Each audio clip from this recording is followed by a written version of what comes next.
Mercenary by Mack Reynolds. Narrated by Mark Nelson. Part 1. Joseph Mauser spotted the recruiting lineup from 2 or 3 blocks down the street, shortly after driving into Kingston. The local offices of vacuum tube transport, undoubtedly. Baron Hare would be doing his recruiting for the fracas with Continental hovercraft there, if for no other reason than to save on rents. The Baron was watching pennies on this one, and that was bad. In fact, it was so bad that even as Joe Mauser let his sports hovercar sink to a parking level and vaulted over its side, he was still questioning his decision to sign up with the vacuum tube outfit rather than with their opponents. Joe was an old pro, and old pros do not get to be old pros in the category military without developing an instinct to stay away from losing sides. Fine enough for low-lowers and mid-lowers to sign up with this outfit as opposed to that, motivated by no other reasoning than the snappiness of the uniform and the stock shares offered. But an old pro considered carefully such matters as budget. Baron Hare was watching every expense, was, it was rumored, figuring on commanding himself, and calling upon relatives and friends for his staff. Continental hovercraft, on the other hand, was heavy with variable capital, and was in a position to hire Stonewall Cogswell himself for their tactician. However, the die was cast. You didn't run up a caste level, not to speak of 2 at once, by playing it careful. Joe had planned this out. For once, old pro or not, he was taking risks. Recruiting lineups were not for such as he. Not for many a year, many a fracas. He strode rapidly along this one, heading for the offices ahead, noting only in passing the quality of the men who were taking service with vacuum tube transport. These were the soldiers he'd be commanding in the immediate future, and the prospects looked grim. There were few veterans among them. Their stance, their demeanor, well, you could tell a veteran even though he be rank private. You could tell a veteran of even one fracas.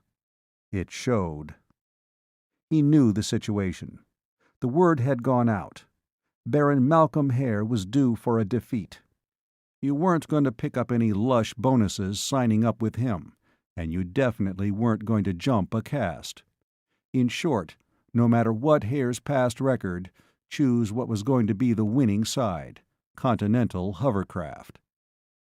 Continental hovercraft and old Stonewall Cogswell, who had lost so few fracases that many a telly-buff couldn't remember a single one. Individuals among these men showed promise, Joe Mauser estimated even as he walked, but promise means little if you don't live long enough to cash in on it. Take that small man up ahead. He'd obviously got himself into a hassle maintaining his place in line against 2 or 3 heftier would-be soldiers. The little fellow wasn't backing down a step in spite of the attempts of the other lowers to usurp his place. Joe Mauser liked to see such spirit. You could use it when you were in the dill. As he drew abreast of the altercation, he snapped from the side of his mouth, "Easy, lads. You'll get all the scrapping you want with hovercraft. Wait until then." He'd expected his tone of authority to be enough, even though he was in mufti. He wasn't particularly interested in the situation beyond giving the little man a hand. A veteran would have recognized him as an old-timer, and probably officer, and heeded, automatically. These, evidently, weren't veterans. "Says who?" one of the lowers growled back at him. "You one of Baron Hare's kids or something?" Joe Mauser came to a halt and faced the other. He was irritated, largely with himself. He didn't want to be bothered. Nevertheless, there was no alternative now. The line of men, all lowers so far as Joe could see, had fallen silent in an expectant hush. They were bored with their long wait. Now something would break the monotony. By tomorrow, Joe Mauser would be in command of some of these men. In as little as a week, he would go into full-fledged fracas with them. He couldn't afford to lose face. Not even at this point, when all, including himself, were still civilian-garbed. When matters pickled in a fracas, you wanted men with complete confidence in you. The man who had grumbled the surly response was a near-physical twin of Joe Mauser, which put him in his early 30s, gave him 5'11" of altitude and about 180 pounds. His clothes casted him lower, nothing to lose. As with many who had nothing to lose, he was willing to risk all for principle. His face now registered that ideal. Joe Mauser had no authority over him nor his friends. Joe's eyes flicked to the other two who had been pestering the little fellow. They weren't quite so aggressive, and as yet had come to no conclusion about their stand. Probably the three had been unacquainted before their bullying alliance to deprive the smaller man of his place. However, a moment of hesitation, and Joe would have a trio on his hands. He went through no further verbal preliminaries. Joe Mauser stepped closer. His right hand lanced forward, not doubled in a fist, but fingers close together and pointed, spear-like. He sank it into the other's abdomen, immediately below the rib cage, the solar plexus. He had misestimated the other two.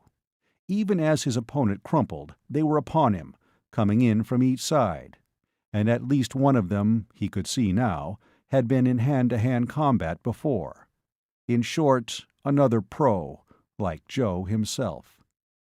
He took one blow, rolling with it, and his feet automatically went into the shuffle of the trained fighter. He retreated slightly to erect defenses, plan attack. They pressed him strongly, sensing victory in his retreat. The one mattered little to him. Joe Mauser could have polished off the oaf in a matter of seconds, had he allotted seconds to devote. But the second, the experienced one, was the problem. He and Joe were well matched, and with the oaf as an ally, really, he had all the best of it. Support came from a forgotten source, the little chap who had been the reason for the whole hassle. He waded in now as big as the next man, so far as spirit was concerned, but a sorry fate gave him to attack the wrong man, the veteran rather than the tyro. He took a crashing blow to the side of his head, which sent him sailing back into the recruiting line, now composed of excited, shouting verbal participants of the fray. However, the extinction of Joe Mauser's small ally had taken a moment or two, and time was what Joe needed most. For a double second, he had the oaf alone on his hands, and that was sufficient. He caught a flailing arm, turned his back, and automatically went into the movements which result in that spectacular hold of the wrestler, the flying mare. Just in time, he recalled that his opponent was a future comrade-in-arms, and twisted the arm so that it bent at the elbow, rather than breaking. He hurled the other over his shoulder and as far as possible, to take the scrap out of him, and twirled quickly to meet the further attack of his sole remaining foe. That phase of the combat failed to materialize. A voice of combat bit out, "Hold it, you lads!"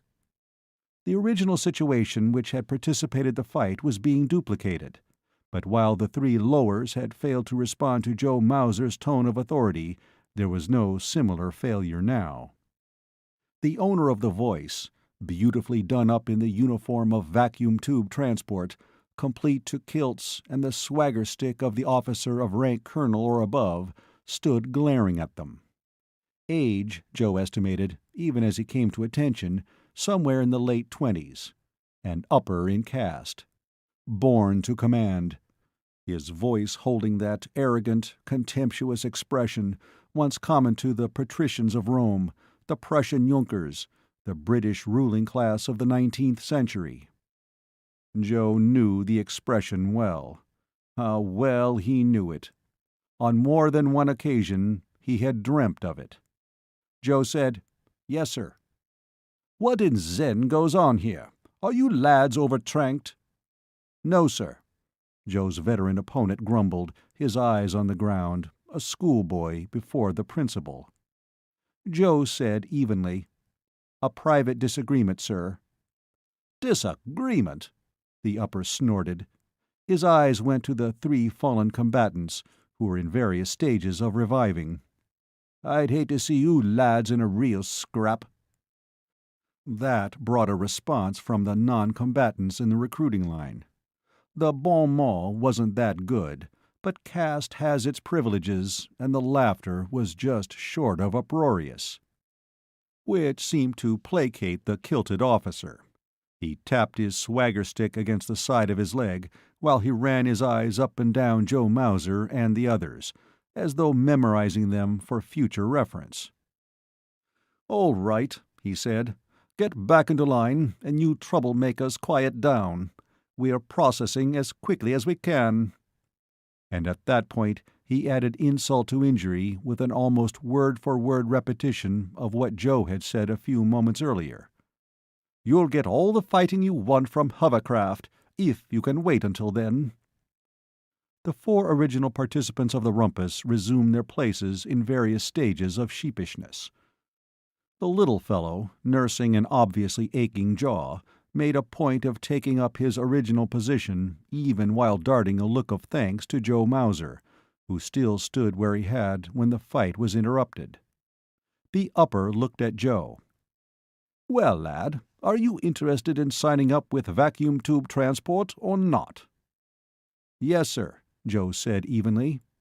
Then, "Joe Mauser, sir. Category military. Rank captain." "Indeed." The officer looked him up and down all over again, his nostrils high. "A middle, I assume. And brawling with recruits." He held a long silence. "Very well, come with me." He turned and marched off. Joe inwardly shrugged. This was a fine start for his pitch, a fine start. He had half a mind to give it all up, here and now, and head on up to Catskill to enlist with Continental Hovercraft. His big scheme would wait for another day. Nevertheless, he fell in behind the aristocrat and followed him to the offices which had been his original destination.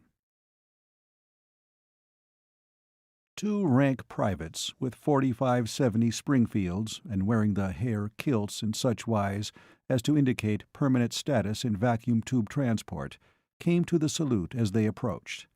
The upper preceding Joe Mauser flicked his swagger stick in an easy nonchalance. Joe felt envious amusement. How long did it take to learn how to answer a salute with that degree of arrogant ease? There were desks in here and typers humming, as vacuum tube transport office workers, mobilized for this special service, processed volunteers for the company forces. Harried non-coms and junior-grade officers buzzed everywhere, failing miserably to bring order to the chaos. To the right was a door with a medical cross newly painted on it. When it occasionally popped open to admit or emit a recruit, white-robed doctors, male nurses, and half-nude men could be glimpsed beyond. Joe followed the other through the press and to an inner office at which door he didn't bother to knock. He pushed his way through, waved in greeting with his swagger stick to the single occupant who looked up from the paper and tape-strewn desk at which he sat. Joe Mauser had seen the face before on telly, though never so tired as this, and never with the element of defeat to be read in the expression. Bullet-headed, barrel-figured Baron Malcolm Hare of vacuum tube transport. Category transportation. Mid-upper, and strong candidate for upper-upper upon retirement. However, there would be few who expected retirement in the immediate future. Hardly. Malcolm Hare found too obvious a lusty enjoyment in the competition between vacuum tube transport and its stronger rivals. Joe came to attention, bore the sharp scrutiny of his chosen commander-to-be. The older man's eyes went to the kilted upper officer who had brought Joe along. "What is it, Bolt?" The other gestured with his stick at Joe. "Claims to be rank captain. Looking for a commission with us, Dad. I wouldn't know why." The last sentence was added lazily. The older Hare shot an irritated glance at his son. "Possibly for the same reason mercenaries usually enlist for a fracas, Bolt." His eyes came back to Joe. Joe Mauser, still at attention even though in mufti, opened his mouth to give his name, category and rank, but the older man waved a hand negatively. "Captain Mauser, isn't it? I caught the fracas between Carbonaceous Fuel and United Miners, down on the Panhandle Reservation. Seems to me I've spotted you once or twice before, too." "Yes, sir," Joe said. This was some improvement in the way things were going. The older Hare was scowling at him. "Confound it, what are you doing with no more rank than captain? On the face of it, you're an old hand, a highly experienced veteran." "An old pro we call ourselves," Joe said to himself. "Old pros we call ourselves among ourselves." Aloud, he said, "I was born a mid-lower, sir." There was understanding in the old man's face, but Balt Haer said loftily, "What's that got to do with it? Promotion is quick and based on merit in category military." At a certain point, if you are good combat officer material, you speak your mind no matter the rank of the man you are addressing. On this occasion, Joe Mauser needed few words. He let his eyes go up and down Balt Haer's immaculate uniform, taking in the swagger stick of the rank colonel or above. Joe said evenly, "Yes, sir." Balt Haer flushed quick temper. "What do you mean by—" His father was chuckling. "You have spirit, Captain. I need spirit now. You're quite correct. My son, though a capable officer, I assure you, has probably not participated in a fraction of the fracases you have to your credit. However, there is something to be said for the training available to we uppers in the academies. For instance, Captain, have you ever commanded a body of lads larger than, well, a company?" Joe said flatly, "In the Douglas-Boeing versus Lockheed Cessna fracas, we took a high loss of officers when the Douglas-Boeing outfit rang in some fast-firing French mitrailleuse we didn't know they had. As my superiors took casualties, I was field-promoted to acting battalion commander, to acting regimental commander, to acting brigadier. For 3 days I held the rank of acting commander of brigade. We won." Balt Haer snapped his fingers. "I remember that. Read quite a paper on it." He eyed Joe Mauser almost respectfully. "Stonewall Cogswell got the credit for the victory, and received his marshal's baton as a result." "He was one of the few other officers that survived," Joe said dryly. "But then, you mean you got no promotion at all?" Joe said, "I was upped to low-middle from high-lower, sir. At my age, at the time, quite a promotion." Baron Haer was remembering too. "That was the fracas that brought on the howl from the Sovs. They claimed those mitrailleuses were post-1900 and violated the Universal Disarmament Pact. Yes, I recall that. Douglas-Boeing was able to prove that the weapon was used by the French as far back as the Franco-Prussian War." He eyed Joe with new interest now. "Sit down, Captain. You too, Balt. Do you realize that Captain Mauser is the only recruit of officer rank we've had today?" "Yes," the younger Hare said dryly. "However, it's too late to call the fracas off now. Hovercraft wouldn't stand for it, and the category military department would back them. Our only alternative is unconditional surrender, and you know what that means." "It means our family would probably be forced from control of the firm," the older man growled. "But nobody has suggested surrender on any terms. Nobody thus far." He glared at his officer son, who took it with an easy shrug and swung a leg over the edge of his father's desk in the way of a seat. Joe Mauser found a chair and lowered himself into it. Evidently, the foppish Balt Haer had no illusions about the spot his father had got the family corporation into. And the younger man was right, of course. But the Baron wasn't blind to reality any more than he was a coward. He dismissed Balt Haer's defeatism from his mind and came back to Joe Mauser. "As I say, you're the only officer recruit today. Why?" Joe said evenly, I wouldn't know, sir. Perhaps freelance category military men are occupied elsewhere.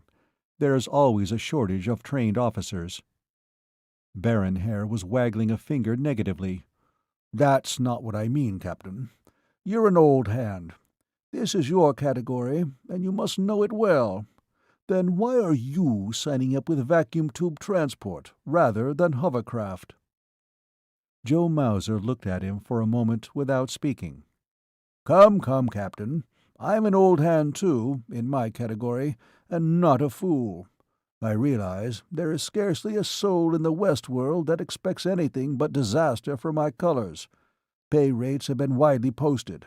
I can offer only 5 common shares of vacuum tube for a rank captain, win or lose. Hovercraft is doubling that, and can pick and choose among the best officers in the hemisphere. Joe said softly, I have all the shares I need. Baldhair had been looking back and forth between his father and the newcomer, and becoming obviously more puzzled. He put in, Well, what in Zen motivates you if it isn't the stock we offer? Joe glanced at the younger Hare to acknowledge the question, but he spoke to the Baron. Sir, like you said, you're no fool. However, you've been sucked in this time. When you took on hovercraft, you were thinking in terms of a regional dispute. You wanted to run one of your vacuum tube deals up to Fairbanks from Edmonton. You were expecting a minor fracas, involving possibly 5,000 men.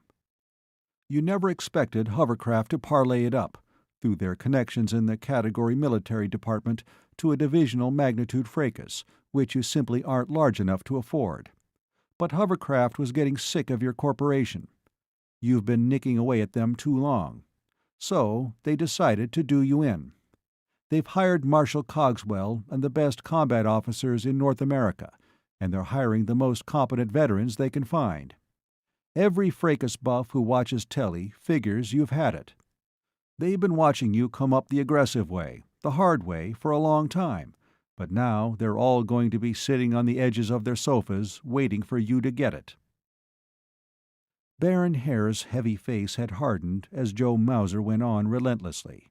He growled, Is this what everyone thinks? Yes, everyone intelligent enough to have an opinion.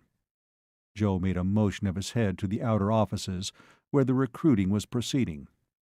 Those men out there are rejects from Catskill, where old Baron Zwerdling is recruiting. Either that, or they're inexperienced low-lowers, too stupid to realize they're sticking their necks out. Not 1 man in 10 is a veteran, and when things began to pickle, you want veterans. Baron Malcolm Hare sat back in his chair and stared coldly at Captain Joe Mauser. He said, At first, I was moderately surprised that an old-time mercenary like yourself should choose my uniform rather than Zwerdling's. Now, I'm increasingly mystified about motivation. So, all over again, I ask you, Captain, why are you requesting a commission in my forces, which you seem convinced will meet disaster? Joe wet his lips carefully. I think I know a way you can win. 2. His permanent military rank the Hares had no way to alter, but they were short enough of competent officers that they gave him an acting rating and pay scale of major and command of a squadron of cavalry. Joe Mauser wasn't interested in a cavalry command this fracas, but he said nothing. Immediately, he had to size up the situation.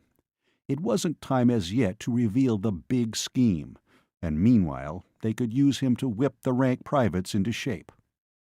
He left the offices of Baron Hare to go through the red tape involved in being signed up on a temporary basis in the vacuum tube transport forces and re-entered the confusion of the outer offices, where the lowers were being processed and given medicals.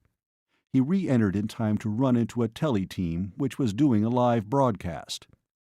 Joe Mauser remembered the news reporter who headed the team. He'd run into him 2 or 3 times in fracases. As a matter of fact, although Joe held the standard military category prejudices against telly, he had a basic respect for this particular newsman. On the occasions he'd seen him before, the fellow was hot in the midst of the action, even when things were in the dill.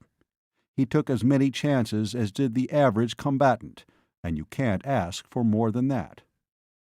The other knew him too, of course. It was part of his job to be able to spot the celebrities and near celebrities. He zeroed in on Joe now, making flicks of his hand to direct the cameras. Joe, of course, was fully aware of the value of telly, and was glad to cooperate. Captain Mauser, isn't it? Joe Mauser, who held out for 4 days in the swamps of Louisiana with a single company, while his ranking officers reformed behind him." That was one way of putting it, but both Joe and the newscaster who had covered the debacle knew the reality of the situation.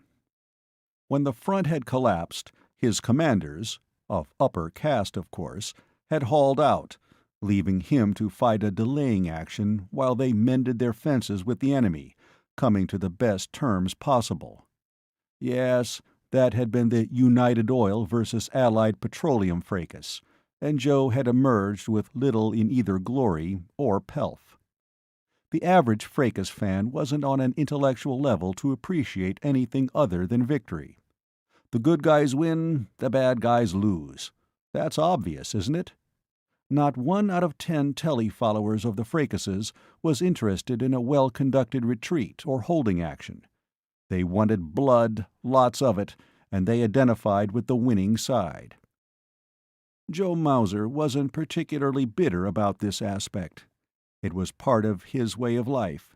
In fact, his pet peeve was the real buff, the type, man or woman, who could remember every fracas you'd ever been in, every time you'd copped one, and how long you'd been in the hospital.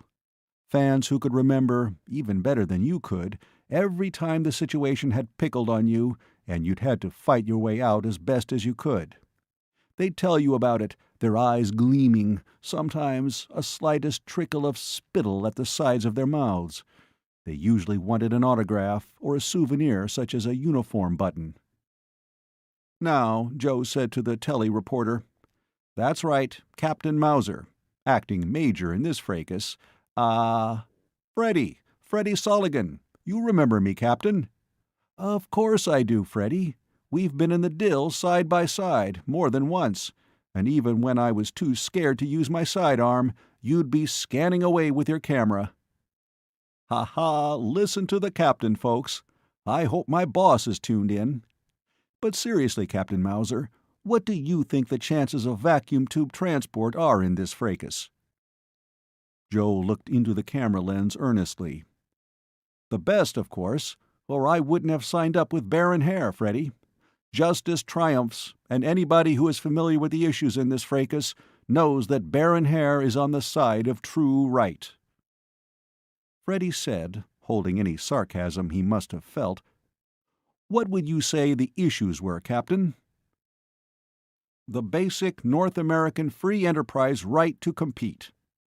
Hovercraft has held a near monopoly in transport to Fairbanks. Vacuum tube transport wishes to lower costs and bring the consumers of Fairbanks better service through running a vacuum tube to that area.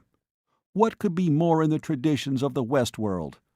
Continental Hovercraft stands in the way, and it is they who have demanded of the Category Military Department a trial by arms. On the face of it, justice is on the side of Baron Hare."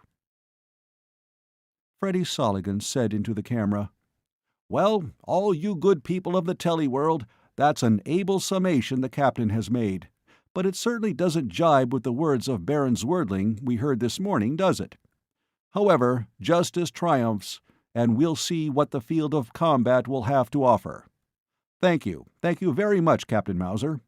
All of us tuned in today hope that you, personally, will run into no dill in this fracas." "Thanks, Freddie. Thanks, all," Joe said into the camera, before turning away. He wasn't particularly keen about this part of the job, but you couldn't underrate the importance of pleasing the buffs. In the long run, it was your career, your chances for promotion both in military rank and ultimately in caste. It was the way the fans took you up, boosted you, idolized you, worshipped you if you really made it. He, Joe Mauser, was only a minor celebrity. He appreciated every chance he had to be interviewed by such a popular reporter as Freddie Soligan. Even as he turned, he spotted the 4 men with whom he'd had his spat earlier. The little fellow was still to the fore. Evidently, the others had decided the one place extra that he represented wasn't worth the trouble he'd put in their way defending it. On an impulse, he stepped up to the small man who began a grin of recognition, a grin that transformed his feisty face. A revelation of inner warmth beyond average in a world which had lost much of its human warmth. Joe said, "Like a job, soldier?" "Name's Max. Max Maines. Sure I want a job. That's why I'm in this everlasting line." Joe said, "First fracas for you, isn't it?" "Yeah, but I had basic training in school."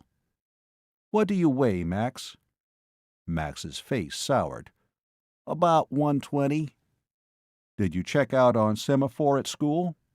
"Well, sure. I'm category food, subdivision cooking, branch chef. But like I said, I took basic military training, like most everybody else."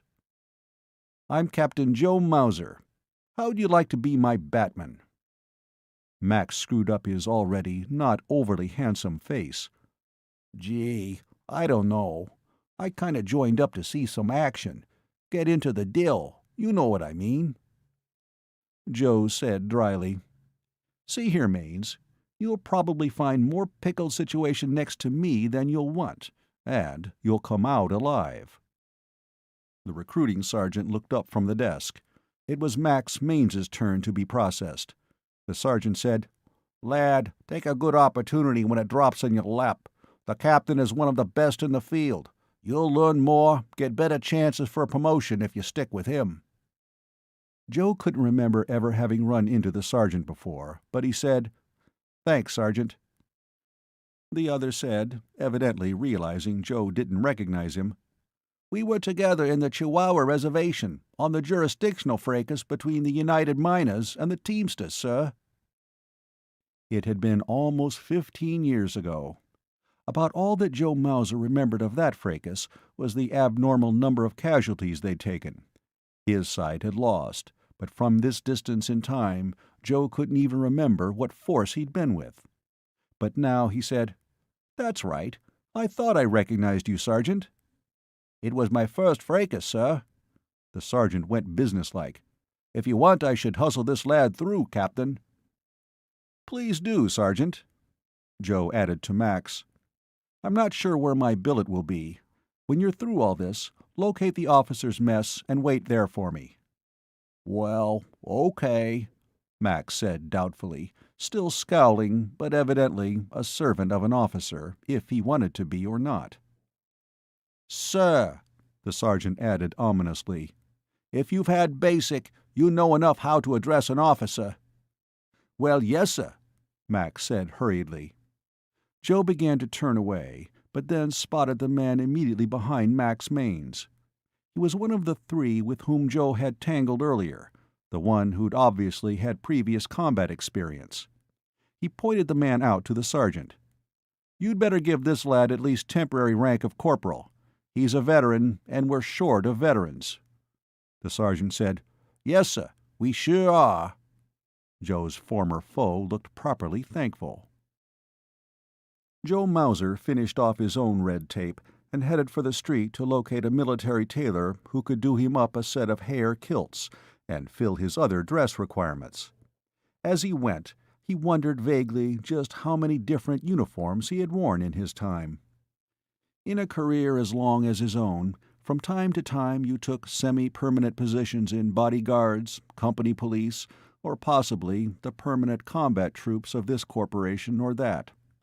But largely, if you were ambitious, you signed up for the fracases, and that meant into a uniform and out of it again in as short a period as a couple of weeks. At the door he tried to move aside, but was too slow for the quick-moving young woman who'd caromed off him. He caught her arm to prevent her from stumbling. She looked at him with less than thanks. Joe took blame for the collision. "Sorry," he said. "I'm afraid I didn't see you, miss." "Obviously," she said coldly. Her eyes went up and down him, and for a moment he wondered where he had seen her before. Somewhere, he was sure. She was dressed as they dress who have never considered cost, and she had an elusive beauty which would have been even the more hadn't her face projected quite such a serious outlook. Her features were more delicate than those to which he was usually attracted. Her lips were less full, but still, he was reminded of the classic ideal of the British Romantic period, the women sung of by Byron and Keats, Shelley and Moore. She said, "Is there any particular reason why you should be staring at me, Mr. "Captain Mauser," Joe said hurriedly. "I'm afraid I've been rude, Miss— well, I thought I recognized you." She took in his civilian dress, typed it automatically, and came to an erroneous conclusion. She said, "Captain? You mean that, with everyone else I know drawing down ranks from lieutenant colonel to brigadier general, you can't make anything better than captain?" Joe winced. He said carefully, "I came up from the ranks, miss. Captain is quite an achievement, believe me." "Up from the ranks?" She took in his clothes again. "You mean you're a middle? You neither talk nor look like a middle, Captain." She used the caste rating as though it was not quite a derogatory term. Not that she meant to be deliberately insulting, Joe knew wearily. How well he knew. It was simply born in her. As once a well-educated aristocracy had, not necessarily unkindly, named their status inferiors niggers, or other aristocrats in another area of the country had named theirs greasers. Yes, how well he knew. He said very evenly, "Mid-middle now, miss. However, I was born in the lower castes." An eyebrow went up. "Then you must have put in many an hour studying. You talk like an upper, Captain." She dropped all interest in him and turned to resume her journey. "Just a moment," Joe said. "You can't go in there, miss." Her eyebrows went up again. "The name is Hare," she said. "Why can't I go in there, Captain?" Now it came to him why he had thought he recognized her. She had basic features similar to those of that overbred poppycock, Balt Hare. "Sorry," Joe said. "I suppose under the circumstances you can. I was about to tell you that they're recruiting with lads running around half-clothed. Medical inspections, that sort of thing." She made a noise through her nose and said over her shoulder, even as she sailed on, "Besides being a hare, I'm an M.D., Captain. At the ludicrous sight of a man shuffling about in his shorts, I seldom blush." She was gone. Joe Mauser looked after her. "I'll bet you don't," he muttered. Had she waited a few minutes, he could have explained his upper accent and his unlikely education. When you'd copped one, you had plenty of opportunity in hospital beds to read, to study, to contemplate, and to fester away in your own schemes of rebellion against fate. And Joe had copped many in his time. 3. By the time Joe Mauser called it a day and retired to his quarters, he was exhausted to the point where his basic dissatisfaction with the trade he followed was heavily upon him. He had met his immediate senior officers, largely dilettante uppers with precious little field experience, and was unimpressed. And he'd met his own junior officers, and was shocked. By the looks of things at this stage, Captain Mauser's squadron would be going into this fracas both undermanned, with rank privates, and with junior officers composed largely of temporarily promoted non-coms. If this was typical of Baron Hare's total force, then Balt Hare had been correct. Unconditional surrender was to be considered, no matter how disastrous to Hare family fortunes. Joe had been unable to take immediate delivery of one kilted uniform. Now, inside his quarters, he began stripping out of his jacket. Somewhat to his surprise, the small man he had selected earlier in the day to be his Batman entered from an inner room, also resplendent in the Hare uniform, and obviously happily so. He helped his superior out of the jacket with an ease that held no subservience, but at the same time was correctly respectful. You'd have thought him a batman specially trained. Joe grunted. "Max, isn't it? I'd forgotten about you. Glad you found our billet all right." Max said, "Yes, sir. Would the captain like a drink? I picked up a bottle of Applejack. Applejack's the drink around here, sir. Makes a top-notch highball with ginger ale and a twist of lemon." Joe Mauser looked at him. Evidently, his tapping this man for orderly had been sheer fortune.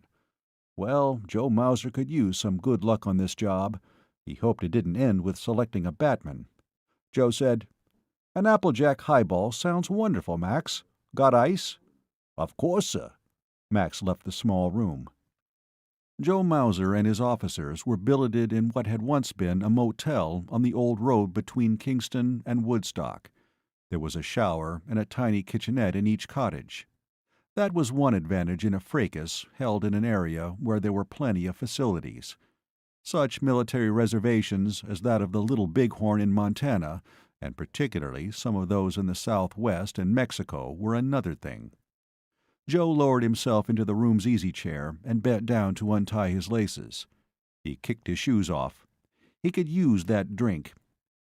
He began wondering all over again if his scheme for winning this vacuum tube transport versus continental hovercraft fracas would come off. The more he saw of Baron Hare's inadequate forces, the more he wondered. He hadn't expected Vacuum Tube to be in this bad a shape. Baron Hare had been riding high for so long that one would have thought his reputation for victory would have lured many a veteran to his colors. Evidently, they hadn't bitten. The word was out all right. Max Mainz returned with the drink. Joe said, "You had one yourself?" "No, sir." Joe said, "Well, Zen, go get yourself one and come on back and sit down. Let's get acquainted." "Well, yes, sir." Max disappeared back into the kitchenette to return almost immediately. The little man slid into a chair, drink awkwardly in hand. His superior sized him up all over again. Not much more than a kid, really. Surprisingly aggressive for a lower, who must have been raised from childhood in a trank-bemused, telly-entertained household. The fact that he'd broken away from that environment at all was to his credit. It was considerably easier to conform.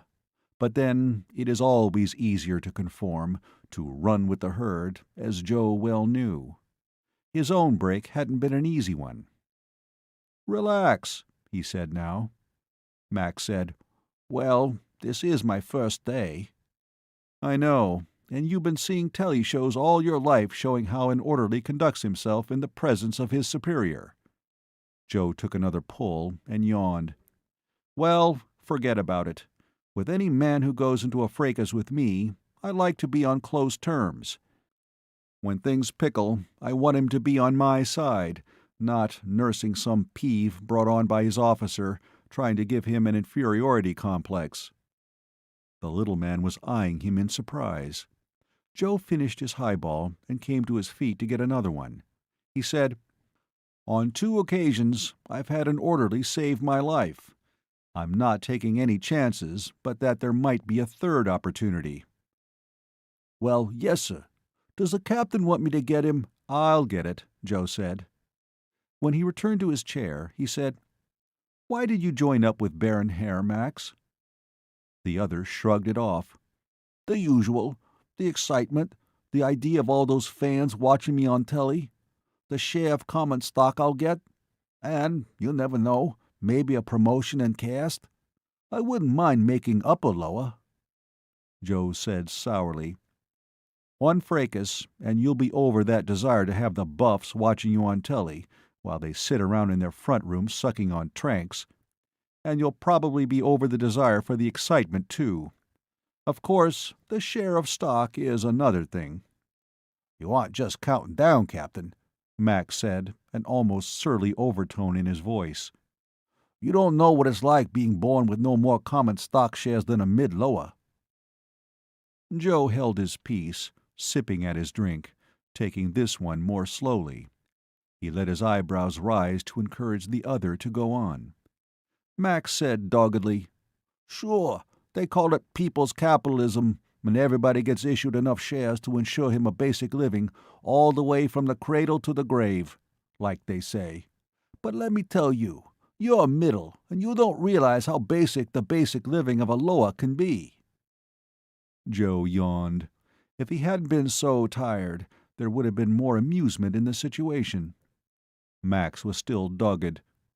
"Unless you can add to those shares of stock, it's pretty drab, Captain. You wouldn't know." Joe said, "Why don't you work? A lower can always add to his stock by working." Max stirred in indignity. "Work? Listen, sir, that's just one more field that's been automated right out of existence. Category food preparation, subdivision cooking, branch chef. Cooking isn't left in the hands of slobs who might drop a cake of soap into the soup. It's done automatic. And the only changes made in cooking are by real top experts, almost scientist-like. And most of them are uppers, mind you." Joe Mauser sighed inwardly. So his find in Batman wasn't going to be as wonderful as all that after all. The man might have been born into the food preparation category from a long line of chefs, but evidently he knew precious little about his field. Joe might have suspected. He himself had been born into clothing category, subdivision shoes, branch repair, cobbler, a meaningless trade since shoes were no longer repaired but discarded upon showing signs of wear. In an economy of complete abundance, there is little reason for repair of basic commodities. It was high time the government investigated category assignment and reshuffled and reassigned half the nation's population. But then, of course, was the question of what to do with the technologically unemployed. Max was saying, "The only way I could figure on a promotion to a higher caste, or the only way to earn stock shares, was by crossing categories. And you know what that means. Either category military or category religion, and I sure as zen don't know nothin' about religion." Joe said mildly, "Theoretically, you can cross categories into any field you want, Max." Max snorted. "Theoretically is right, sir. You ever heard about anybody born a lower, or even a middle like yourself, cross categories to, say, upper category like banking?" Joe chuckled. He liked this peppery little fellow. If Max worked out as well as Joe thought he might, there was a possibility of taking him along to the next fracas. Max was saying, "I'm not saying anything against the old-time way of doing things, or talking against the government, but I'll tell you, Captain, every year goes by, it gets harder and harder for a man to raise his caste, or to earn some additional stock shares." The Applejack had worked enough on Joe for him to rise against one of his pet peeves. He said, "That term, the old-time way, is strictly tele-talk, Max. We don't do things the old-time way. No nation in history ever has, with the possible exception of Egypt. Socio-economics are in a continual flux, and here in this country we no more do things in the way they did 50 years ago than 50 years ago they did them the way the American revolutionists outlined back in the 18th century." Max was staring at him. "I don't get that, sir." Joe said impatiently, "Max, the politico-economic system we have today is an outgrowth of what went earlier. The welfare state, the freezing of the status quo, the frigid fracas between the West world and the Sov world, industrial automation until useful employment is all but needless, all these things were to be found in embryo more than 50 years ago." "Well, maybe the captain's right, but you gotta admit, sir, that mostly we do things the old way. We still got the Constitution and the two-party system, and—" Joe was wearying of the conversation now. You seldom ran into anyone, even in middle caste, the traditionally professional class, interested enough in such subjects to be worth arguing with. He said, "The Constitution, Max, has got to the point of the Bible. Interpret it the way you wish, and you can find anything. If not, you can always make a new amendment. So far as the two-party system is concerned, what effect does it have when there are no differences between the two parties? That phase of pseudo-democracy was beginning as far back as the 1930s, when they began passing state laws hindering the emerging of new political parties. By the time they were insured against a third party working its way through the maze of election laws, the two parties had become so similar that elections became almost as big a farce as over in the Sov world. "A farce?" Max ejaculated indignantly, forgetting his servant status. "That means not so good, doesn't it? Far as I'm concerned, election day is tops. The one day a lower is just as good as an upper. The one day how many shares you got makes no difference. Everybody has everything." Sure, Joe sighed. The modern equivalent of the Roman Bacchanalia. Election day in the West world when no one, for just that one day, is freer than anyone else. "Well, what's wrong with that?" The other was all but belligerent. "That's the trouble with you middles and uppers. You don't know how it is to be a lower, and—" Joe snapped suddenly. "I was born a mid-lower myself, Max. Don't give me that nonsense." Max gaped at him, utterly unbelieving. Joe's irritation fell away. He held out his glass. "Get us a couple of more drinks, Max, and I'll tell you a story." By the time the fresh drink came, Joe Mauser was sorry he'd made the offer. He thought back. He hadn't told anyone the Joe Mauser story in many a year. And, as he recalled, the last time had been when he was well into his cups, on an election day at that, and his listener had been a low-upper, a hereditary aristocrat, one of the 1% of the upper strata of the nation. Zen, how the man had laughed! He'd roared his amusement till the tears ran. However, Joe said, "Max, I was born in the same caste you were. Average father, mother, sisters and brothers. They subsisted on the basic income guaranteed from birth, sat and watched telly for an unbelievable number of hours each day, took trank to keep themselves happy, and thought I was crazy because I didn't. Dad was a sort of man who'd take his belt off to a child of his who questioned such school-taught slogans as, 'What was good enough for Daddy is good enough for me.' They were all fracas fans, of course. As far back as I can remember, the picture is there of them gathered around the telly, screaming excitement." Joe Mauser sneered, uncharacteristically. "You don't sound much like you're in favor of your trade, Captain," Max said. Joe came to his feet, putting down his still half-full glass. "I'll make this epic story short, Max. As you said, the two actually valid methods of rising above the level in which you were born are in the military and religious categories. Like you, even I couldn't stomach the latter." Joe Mauser hesitated, then finished it off. "Max, there have been few societies that man has evolved that didn't allow in some manner for the competent or sly, the intelligent or the opportunist, the brave or the strong, to work his way to the top. I don't know which of these I personally fit into, but I rebel against remaining in the lower categories of a stratified society. Do I make myself clear?" "Well, no, sir, not exactly," Joe said flatly. "I'm going to fight my way to the top, and nothing is going to stand in the way. Is that clearer?" "Yes, sir," Max said, taken aback. End of Part 1. Part 2.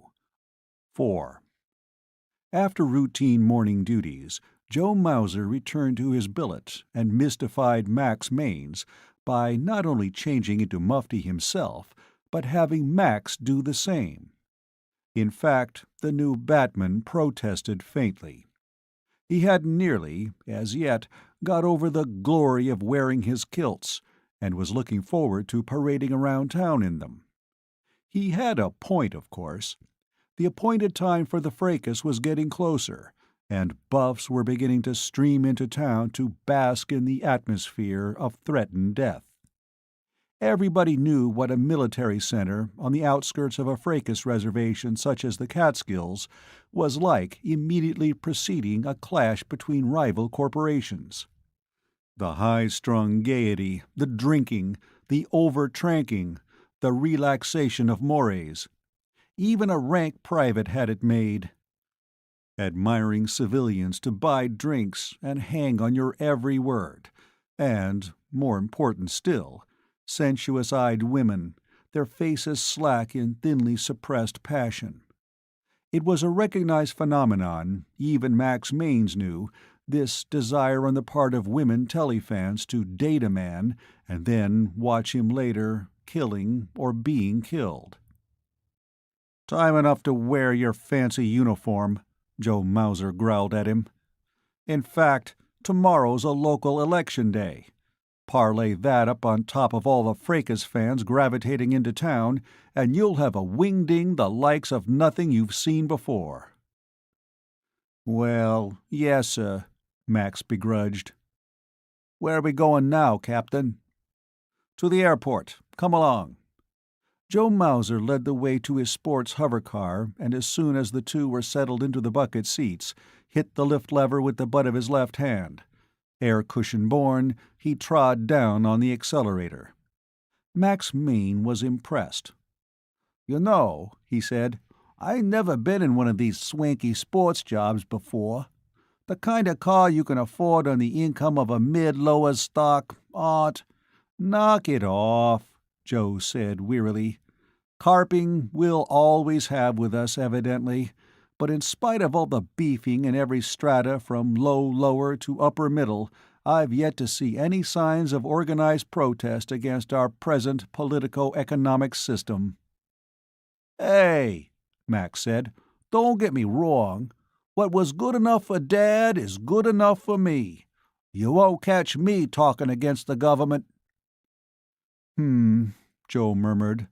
"And all the other clichés taught to us to preserve the status quo, our people's capitalism." They were reaching the outskirts of town, crossing the Esopus. The airport lay only a mile or so beyond. It was obviously too deep for Max, and since he didn't understand, he assumed his superior didn't know what he was talking about. He said tolerantly, "Well, what's wrong with people's capitalism? Everybody owns the corporations. Damn sight better than the Sovs have." Joe said sourly, "We've got one optical illusion, they've got another, Max. Over there, they claim the proletariat owns the means of production. Great. But the party members are the ones who control it, and, as a result, they manage to do all right for themselves. The party hierarchy over there are like our uppers over here." "Yeah." Max was being particularly dense. "I've seen a lot about it on telly. You know, when there isn't a good fracas on, you tune to one of them educational shows, like—" Joe winced at the term educational, but held his peace. "It's pretty rugged over there, but in the West world, the people own a corporation stock, and they run it and get the benefit." "At least it makes a beautiful story," Joe said dryly. "Look, Max, suppose you have a corporation that has 200,000 shares out, and they're distributed among 100,001 persons. 100,000 of those own one share apiece, but the remaining stockholder owns the other 100,000. "I don't know what you're getting at," Max said. Joe Mauser was tired of the discussion. "Briefly," he said, "we have the illusion that this is a people's capitalism, with all stocks in the hands of the people. Actually, as ever before, the stock is in the hands of the uppers, all except a mere dribble. They own the country, and they run it for their own benefit." Max shot a less than military glance at him. "Hey, you're not one of those Sovs yourself, are you?" They were coming into the parking area near the administration building of the airport. "No," Joe said so softly that Max could hardly hear his words. "Only a mid-middle on the make." Followed by Max, he strode quickly to the administration building, presented his credit identification at the desk, and requested a light aircraft for a period of 3 hours. The clerk, hardly looking up, began going through the motions, speaking into telescreens. The clerk said finally, "You might have a small wait, sir. Quite a few of the officers involved in this fracas have been renting out taxi planes almost as fast as they're available." That didn't surprise Joe Mauser. Any competent officer made a point of an aerial survey of the battle reservation before going into a fracas.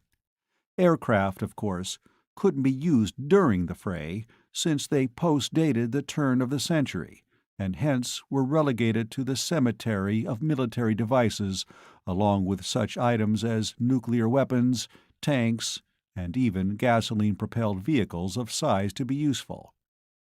Use an aircraft in a fracas, or even build an aircraft for military usage, and you'd have a howl go up from the military attachés from the Sov-world that would be heard all the way to Budapest.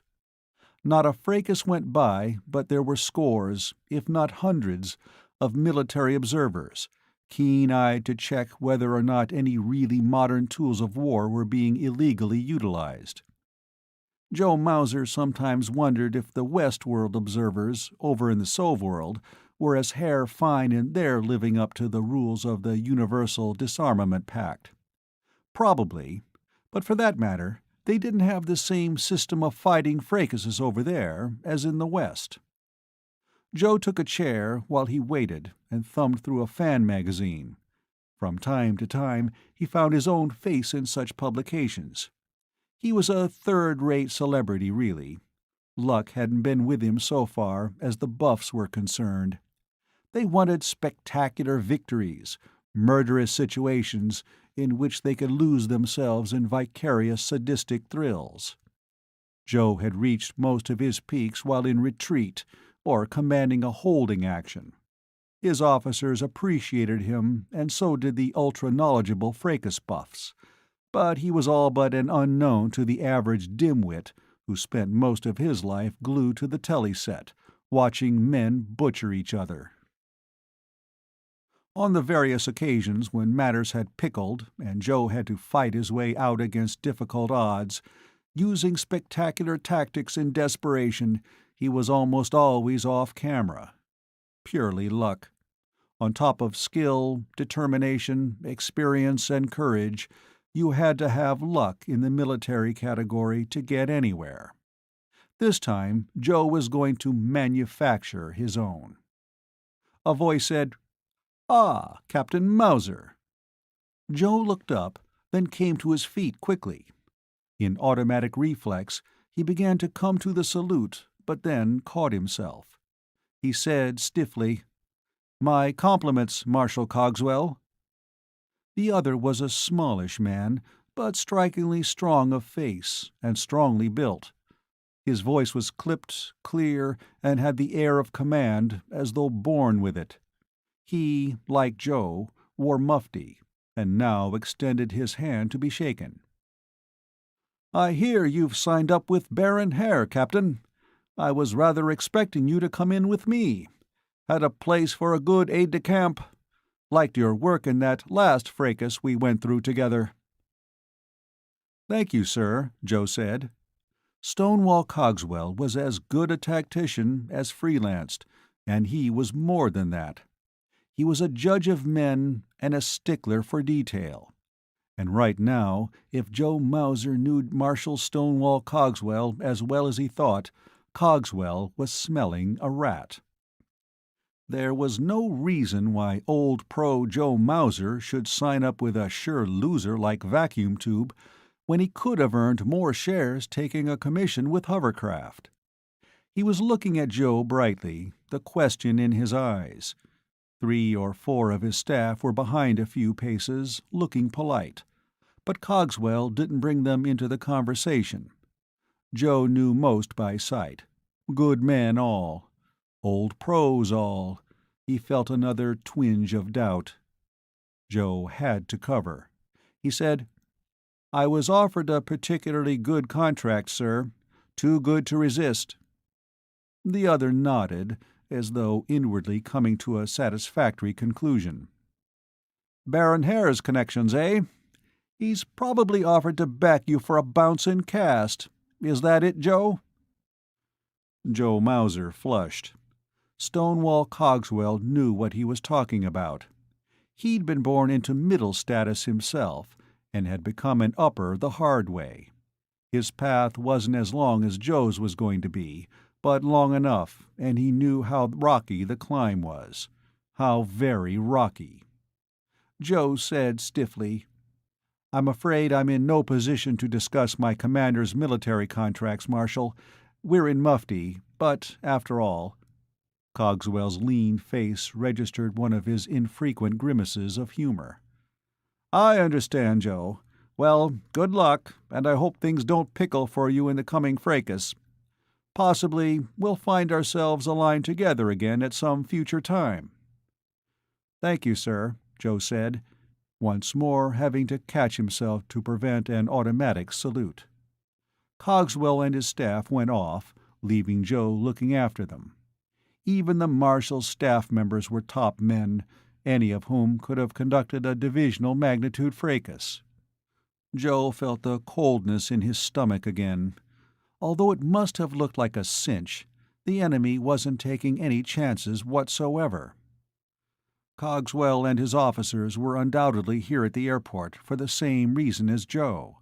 They wanted a thorough aerial reconnaissance of the battlefield to be, before the issue was joined. Max was standing at his elbow. "Who was that, sir? Looks like a real tough one." "He is a real tough one," Joe said sourly. "That's Stonewall Cogswell, the best field commander in North America." Max pursed his lips. "I never seen him out of uniform before. Lots of times on telly, but never out of uniform. I thought he was taller than that." "He fights with his brains," Joe said, still looking after the craggy field marshal. "He doesn't have to be any taller." Max scowled. "Where do you ever get that nickname, sir?" "Stonewall?" Joe was turning to resume his chair and magazine. "He's supposed to be a student of a top general back in the American Civil War. Uses some of the original Stonewall's tactics." Max was out of his depth.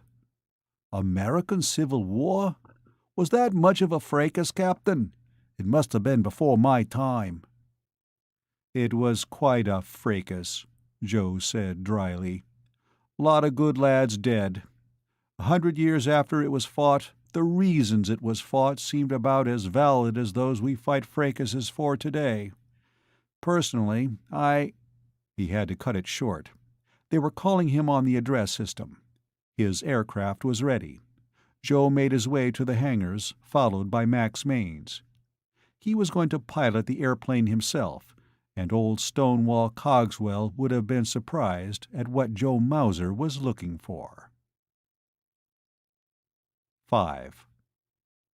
By the time they had returned to quarters, there was a message waiting for Captain Mauser. He was to report to the officer commanding reconnaissance. Joe redressed in the hair kilts and proceeded to headquarters. The officer commanding reconnaissance turned out to be none other than Balt Haer, natty as ever, and as ever, arrogantly tapping his swagger stick against his leg. "Zen, Captain," he complained. "Where have you been? Off on a trank kick? We've got to get organized." Joe Mauser snapped him a salute. "No, sir. I rented an aircraft to scout out the terrain over which we'll be fighting." "Indeed. And what were your impressions, Captain?" There was an overtone which suggested that it made little difference what impressions a captain of cavalry might have gained. Joe shrugged. "Largely mountains, hills, woods. Good reconnaissance is going to make the difference in this one. And in the fracas itself, Cavalry is going to be more important than either artillery or infantry. A Nathan Forrest fracas, sir. A matter of getting there fustest with the mostest." Bald Haer said amusedly, "Thanks for your opinion, Captain. Fortunately, our staff has already come largely to the same conclusions. Undoubtedly, they'll be glad to hear your wide experience bears them out." Joe said evenly, "It's a rather obvious conclusion, of course." He took this as it came, having been through it before. The dilettante amateur's dislike of the old pro. The amateur in command who knew full well he was less capable than many of those below him in rank. "Of course, Captain." Balt Haer flicked his swagger stick against his leg. "But to the point. Your squadron is to be deployed as scouts under my overall command. You've had cavalry experience, I assume?" "Yes, sir, in various fracases over the past 15 years." "Very well. Now then, to get to the reason I have summoned you. Yesterday, in my father's office, you intimated that you had some grandiose scheme which would bring victory to the Haer colors, but then, on some thin excuse, refused to divulge just what the scheme might be." Joe Mauser looked at him unblinkingly. Balt Haer said, "Now, I'd like to have your opinion on just how vacuum tube transport can extract itself from what would seem a poor position at best." In all, there were 4 others in the office: 2 women clerks fluttering away at typers, and 2 of Balt Haer's junior officers. They seemed only mildly interested in the conversation between Balt and Joe. Joe wet his lips carefully. The Haer scion was his commanding officer. He said, "Sir, what I had in mind is a new gimmick. At this stage, if I told anybody and it leaked, it'd never be effective, not even this first time." Haer observed him coldly. "And you think me incapable of keeping your secret? Gimmick, I believe is the idiomatic term you used." Joe Mauser's eyes shifted around the room, taking in the other 4, who were now looking at him. Balt Haer rapped, "These members of my staff are all trusted Haer employees, Captain Mauser. They're not fly-by-night freelancers hired for a week or 2. Joe said, "Yes, sir. But it's been my experience that 1 person can hold a secret. It's twice as hard for 2, and from there on, it's a decreasing probability in geometric ratio." The younger Haer's stick rapped the side of his leg impatiently. "Suppose I inform you that this is a command, Captain.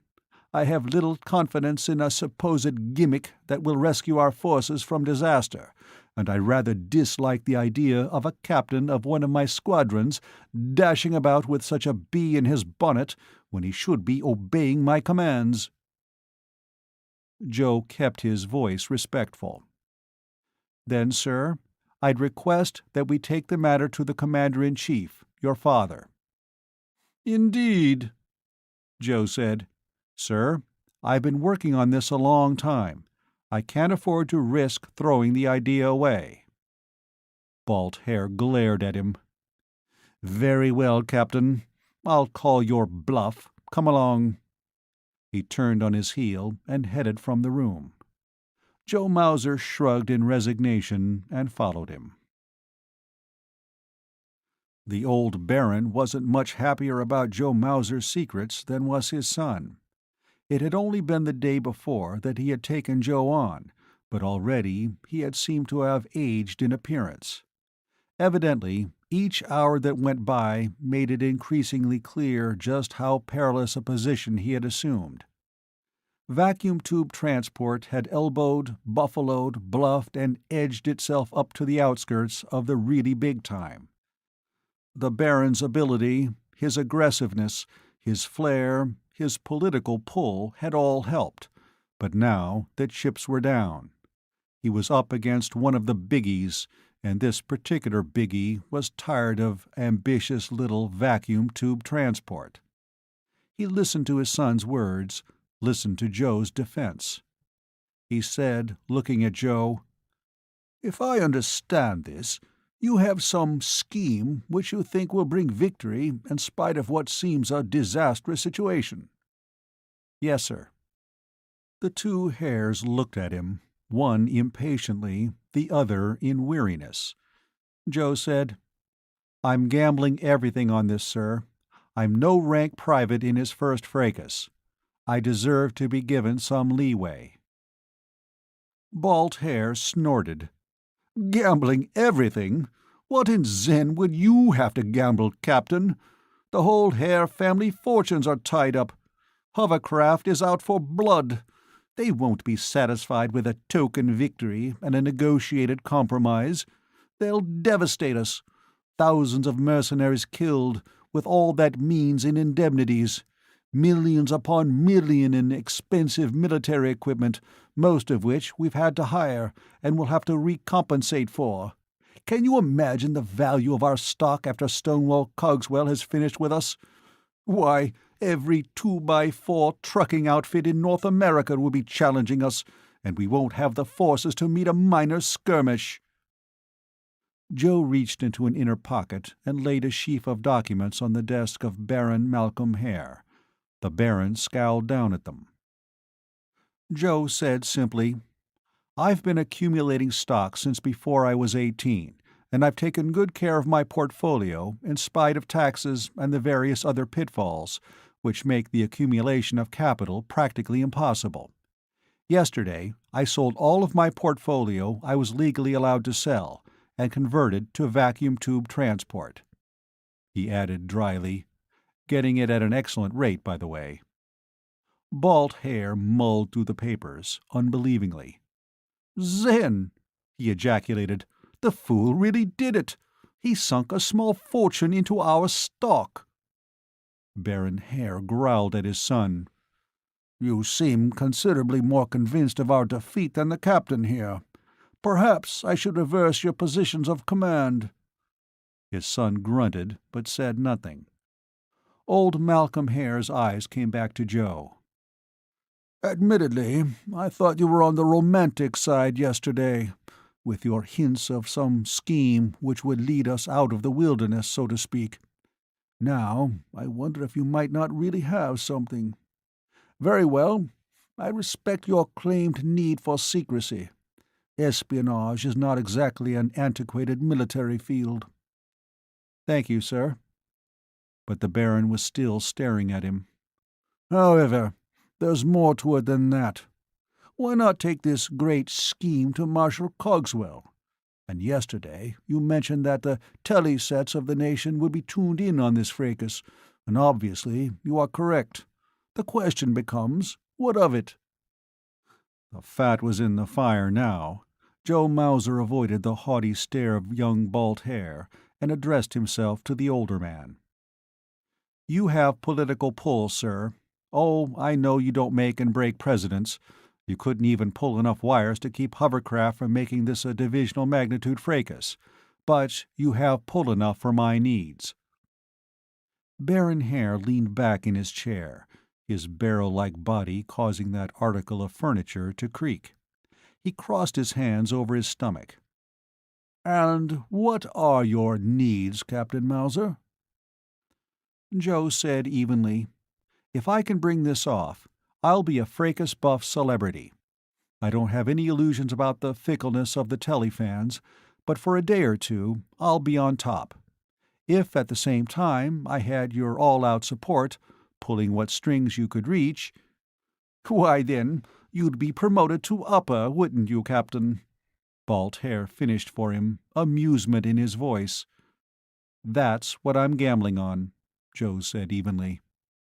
The younger Haer grinned at his father superciliously.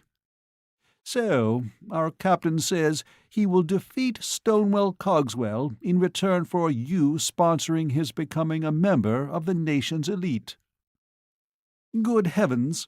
Is the supposed cream of the nation now selected on no higher a level than this?" There was sarcasm in the words. The three men turned. It was the girl Joe had bumped into the day before. The Hares didn't seem surprised at her entrance. "Nadine," the older man growled. "Captain Joe Mauser, who has been given a commission in our forces." Joe went through the routine of a middle of officer's rank being introduced to a lady of upper caste. She smiled at him somewhat mockingly and failed to make standard response. Nadine Hare said, "I repeat, what is this service the captain can render the House of Hare so important that pressure should be brought to raise him to upper caste? It would seem unlikely that he is a noted scientist, an outstanding artist, a great teacher." Joe said uncomfortably, "They say the military is a science, too." Her expression was almost as haughty as that of her brother. "Do they? I have never thought so." "Really, Nadine," her father grumbled, "this is hardly your affair." "No. In a few days I shall be repairing the damage you have allowed, indeed sponsored, to be committed upon the bodies of possibly thousands of now healthy human beings." Balt said nastily, "Nobody asked you to join the medical staff, Nadine. You could have stayed in your laboratory, figuring out new methods of preventing the human race from replenishing itself." The girl was obviously not the type to redden, but her anger was manifest. She spun on her brother. "If the race continues at its present maniac course, possibly more effective methods of birth control are the most important development we could make, even to the ultimate discovery of preventing all future conception." Joe caught himself in mid-chuckle. But not in time. She spun on him in his turn. "Look at yourself in that silly skirt. A professional soldier, a killer, in my opinion the most useless occupation ever devised by man. Parasite on the best and useful members of society. Destroyer by trade." Joe began to open his mouth, but she overrode him. "Yes, yes, I know. I've read all the nonsense that has accumulated down through the ages about the need for, the glory of, the sacrifice of the professional soldier. How they defend their country, how they give all for the common good. Zen, what nonsense!" Balt Haer was smirking sourly at her. "The theory today is, Nadine, old thing, that professionals such as the captain are gathering experience in case a serious fracas with the Sovs ever develops. Meanwhile, his training is kept at a fine edge, fighting in our inter-corporation, inter-union, or union-corporation fracases that develop in our private enterprise society." She laughed her scorn. "And what a theory! Limited to the weapons which prevailed before 1900. If there was ever real conflict between the Sov world and our own, does anyone really believe either would stick to such arms? Why, aircraft, armored vehicles, yes, and nuclear weapons and rockets would be in overnight use." Joe was fascinated by her furious attack. He said, "Then what would you say was the purpose of the fracases, Miss—" "Circuses," she snorted. "The old Roman games all over again, and 100 times worse. Blood and guts sadism. The quest of a frustrated person for satisfaction in another's pain. Our lowers of today are as useless and frustrated as the Roman proletariat, and potentially they're just as dangerous as the mob that once dominated Rome. Automation, the second industrial revolution, has eliminated for all practical purposes the need for their labor, so we give them bread and circuses. And every year that goes by, the circuses must be increasingly sadistic, death on an increasing scale, or they aren't satisfied. Once it was enough to have fictional mayhem, cowboys and Indians, gangsters, or GIs versus the Nazis, Japs or commies, but that's past. Now we need real blood and guts." Baron Haer snapped finally. "All right, Nadine.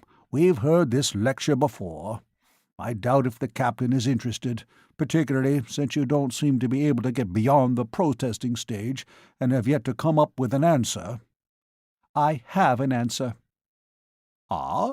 Balt Haer raised his eyebrows mockingly. "Yes. Overthrow this silly status society. Resume the road to progress.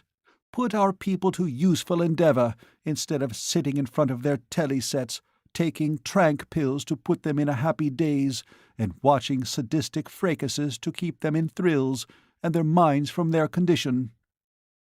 Joe had figured on keeping out of the controversy with this firebrand, but now, really interested, he said, "Progress to where?" She must have caught in his tone that he wasn't needling. She frowned at him. "I don't know man's goal, if there is one. I'm not even sure it's important. It's the road that counts, the endeavor, the dream, the effort expended to make a world a better place than it was at the time of your birth." Balt Haer said mockingly, "That's the trouble with you, sis. Here we've reached utopia, and you don't admit it." "Utopia?" "Certainly. Take a poll. You'll find 19 people out of 20 happy with things just the way they are. They have full tummies and security, lots of leisure and trank pills to make matters seem even rosier than they are, and they're rather rosy already." "Then what's the necessity of this endless succession of bloody fracases, covered to the most minute bloody detail on the telly?" Baron Haer cut things short. "We've hashed and rehashed this before, Nadine, and now we're too busy to debate further." He turned to Joe Mauser. "Very well, Captain. You have my pledge. I wish I felt as optimistic as you seem to be about your prospects. That will be all for now, Captain." Joe saluted and executed an about-face.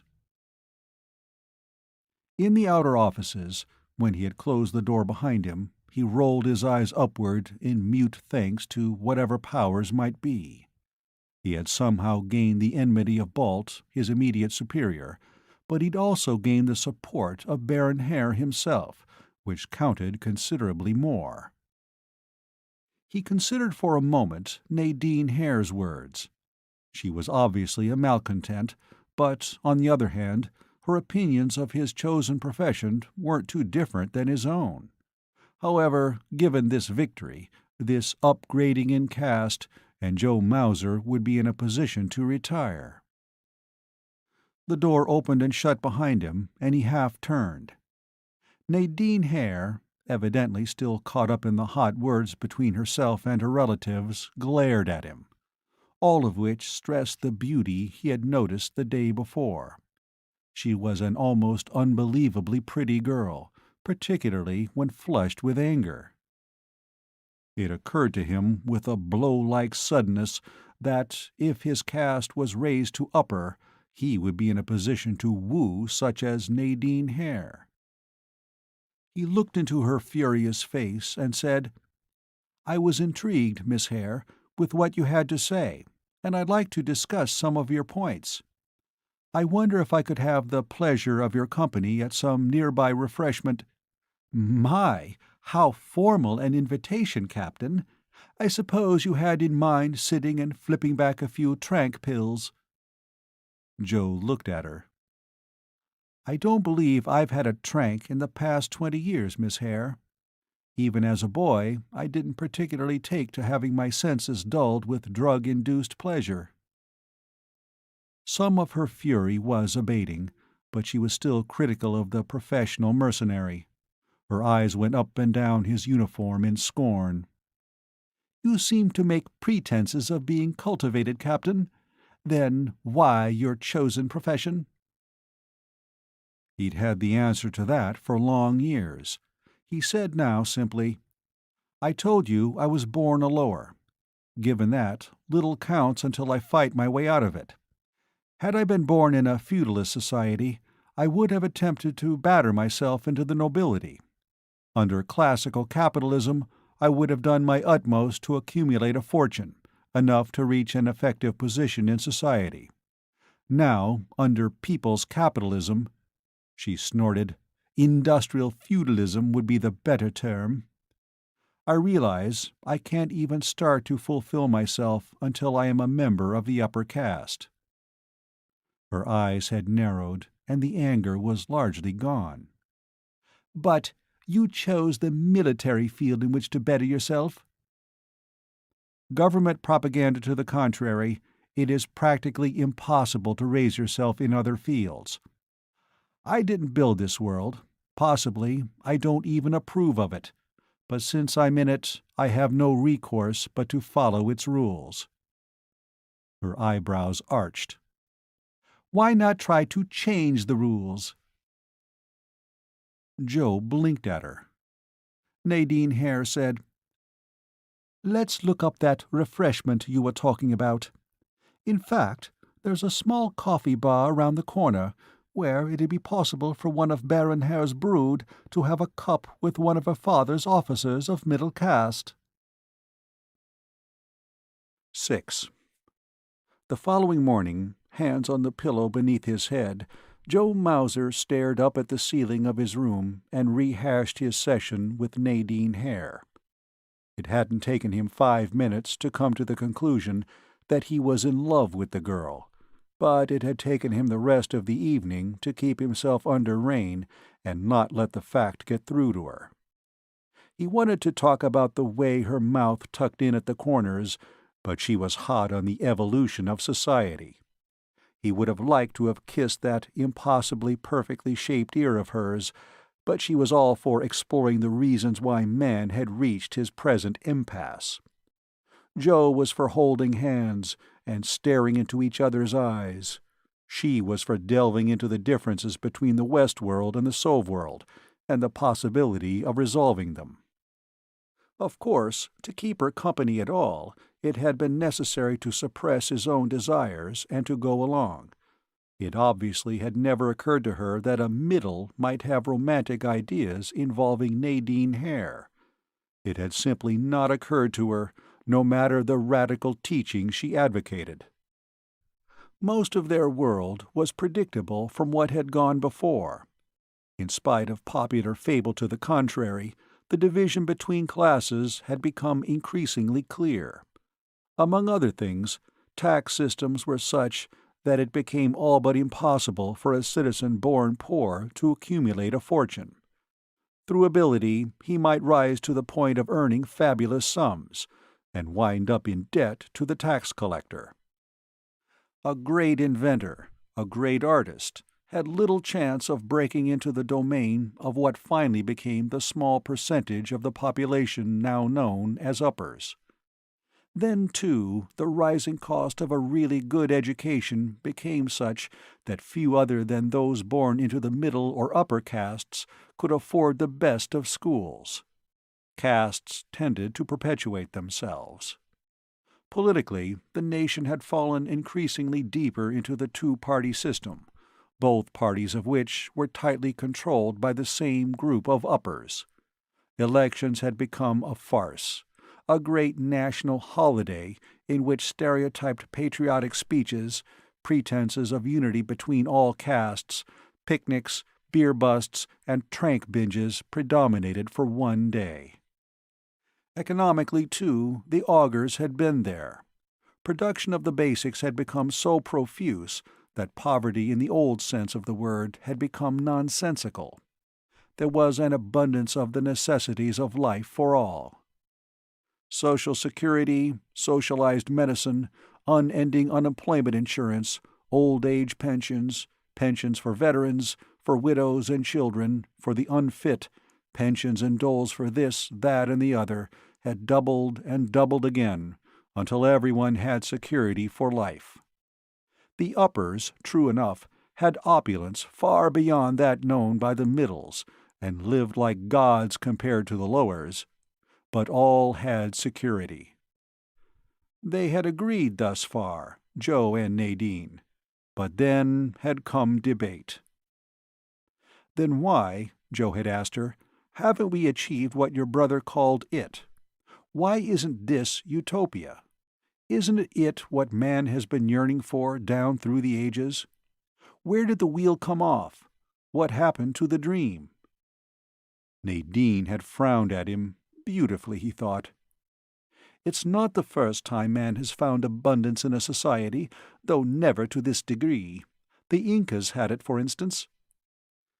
I don't know much about them, Joe admitted. An early form of communism, with a sort of military priesthood at the top. She had nodded, her face serious as always. And for themselves, the Romans more or less had it, at the expense of the nations they conquered, of course. And, Joe prodded, and, in these examples, the same thing developed. Society ossified. Joe, she said, using his first name for the first time, and in a manner that set off a new countdown in his blood. A ruling caste and a socio-economic system perpetuates itself just so long as it ever can. No matter what damage it may do to society as a whole, it perpetuates itself even to the point of complete destruction of everything. Remember Hitler? Adolf the Aryan and his 1,000-year Reich? When it became obvious he had failed, and the only thing that could result from continued resistance would be destruction of Germany's cities and millions of her people, did he and his clique resign or surrender? Certainly not. They attempted to bring down the whole German structure in a Götterdämmerung. Nadine Hare was deep into her theme, her eyes flashing her conviction. A socio-economic system reacts like a living organism. It attempts to live on, indefinitely, agonizingly, no matter how antiquated it might have become. The Roman politico-economic system continued for centuries after it should have been replaced. Such reformers as the Gracchus brothers were assassinated or thrust aside so that the entrenched elements could perpetuate themselves. And when Rome finally fell, darkness descended for 1,000 years on Western progress. Joe had never gone this far in his thoughts. He said now, somewhat uncomfortably, "Well, what would replace what we have now? If you took power from you uppers, who could direct the country? The lowers? That's not even funny. Take away their fracases and their trank pills, and they'd go berserk. They don't want anything else." Her mouth worked. "Admittedly, we've already allowed things to deteriorate much too far. We should have done something long ago. I'm not sure I know the answer. All I know is that, in order to maintain the status quo, we're not utilizing the efforts of more than a fraction of our people. 9 out of 10 of us spend our lives sitting before the telly, sucking tranks. Meanwhile, the motivation for continued progress seems to have withered away. Our upper political circles are afraid some seemingly minor change might avalanche, so more and more we lean upon the old ways of doing things."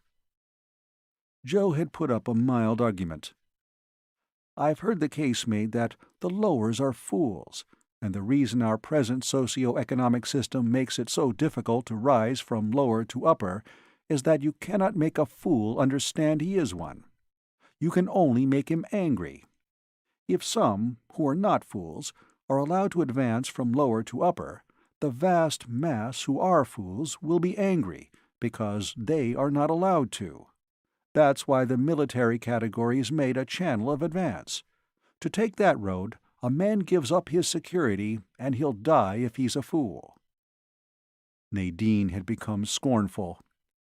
"That reminds me of the old contention by racial segregationalists that the Negroes smelled bad.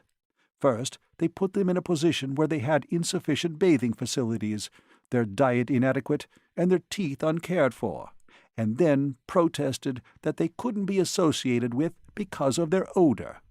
Today, we are born within our castes.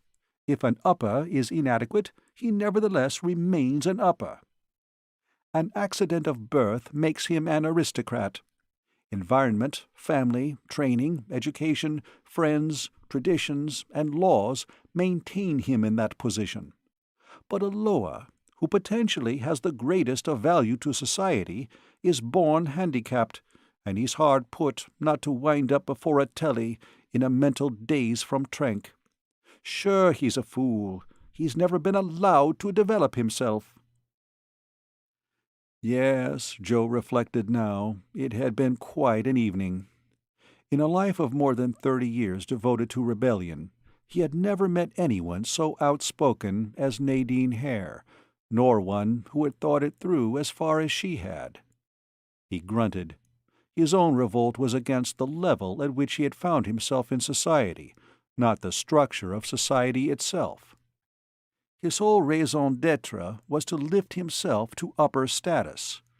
It came as a shock to him to find a person he admired, who had been born into upper caste, desirous of tearing the whole system down. His thoughts were interrupted by the door opening and the face of Max Mainz grinning in at him.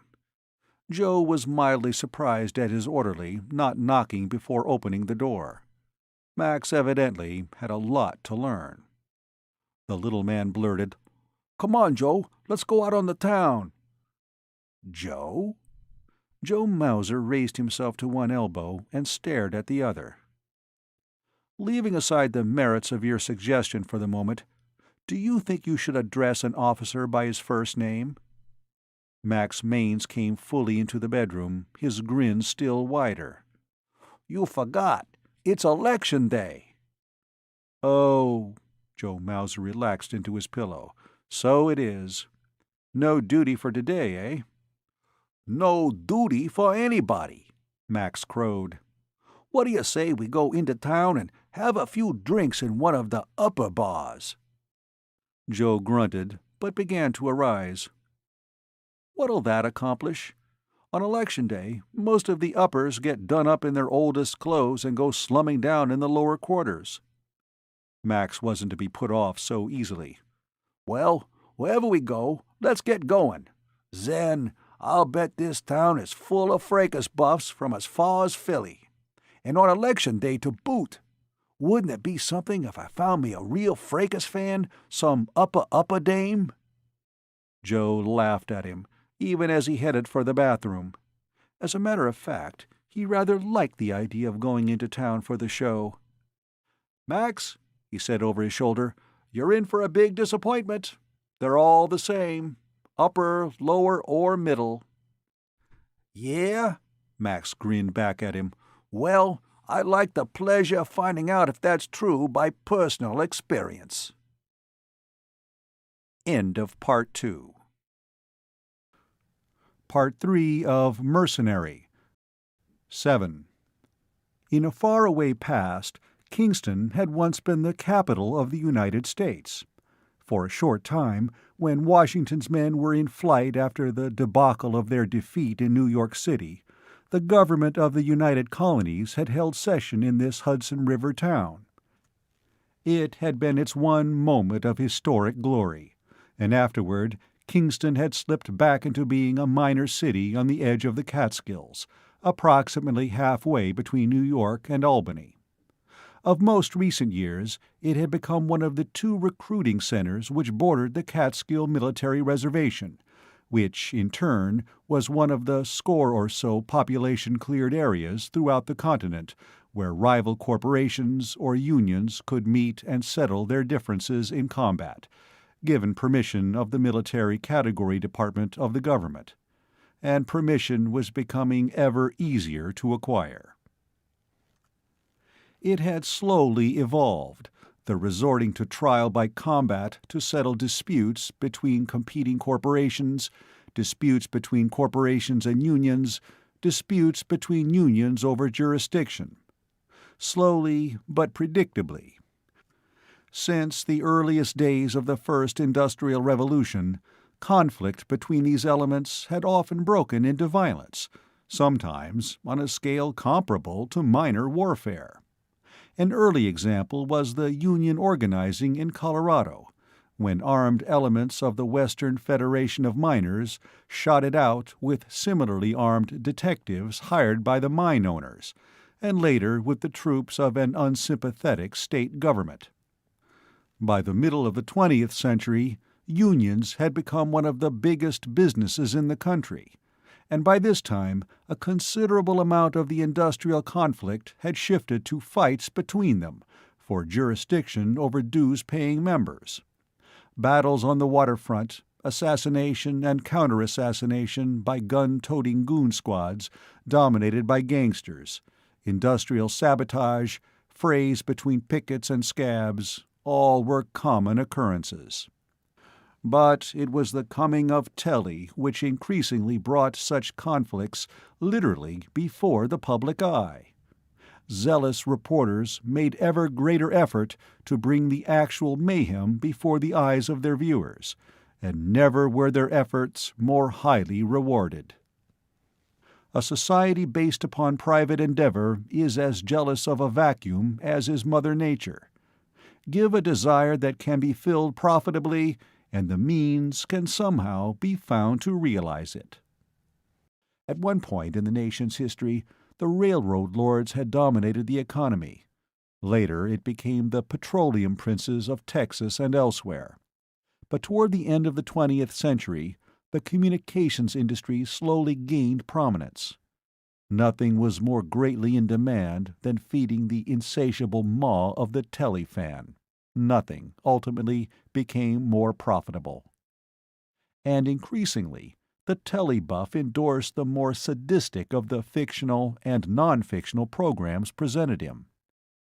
Even in the earliest years of the industry, producers had found that murder and mayhem, war and frontier gunfights, took precedence over less gruesome subjects. Music was drowned out by gunfire, the dance replaced by the shuffle of cowboy and rustler advancing down a dusty street toward each other, their fingertips brushing the grips of their six-shooters. The comedian's banter fell away before the chatter of the gangster's Tommy gun. And increasing realism was demanded. The tele-reporter on the scene of a police arrest, preferably a murder, a rumble between rival gangs of juvenile delinquents, a longshoreman's fray in which scores of workers were hospitalized.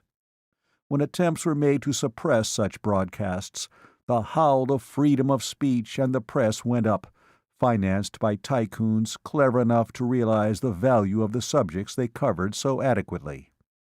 The vacuum was there, the desire, the need. Bread the populace had. Trank was available to all.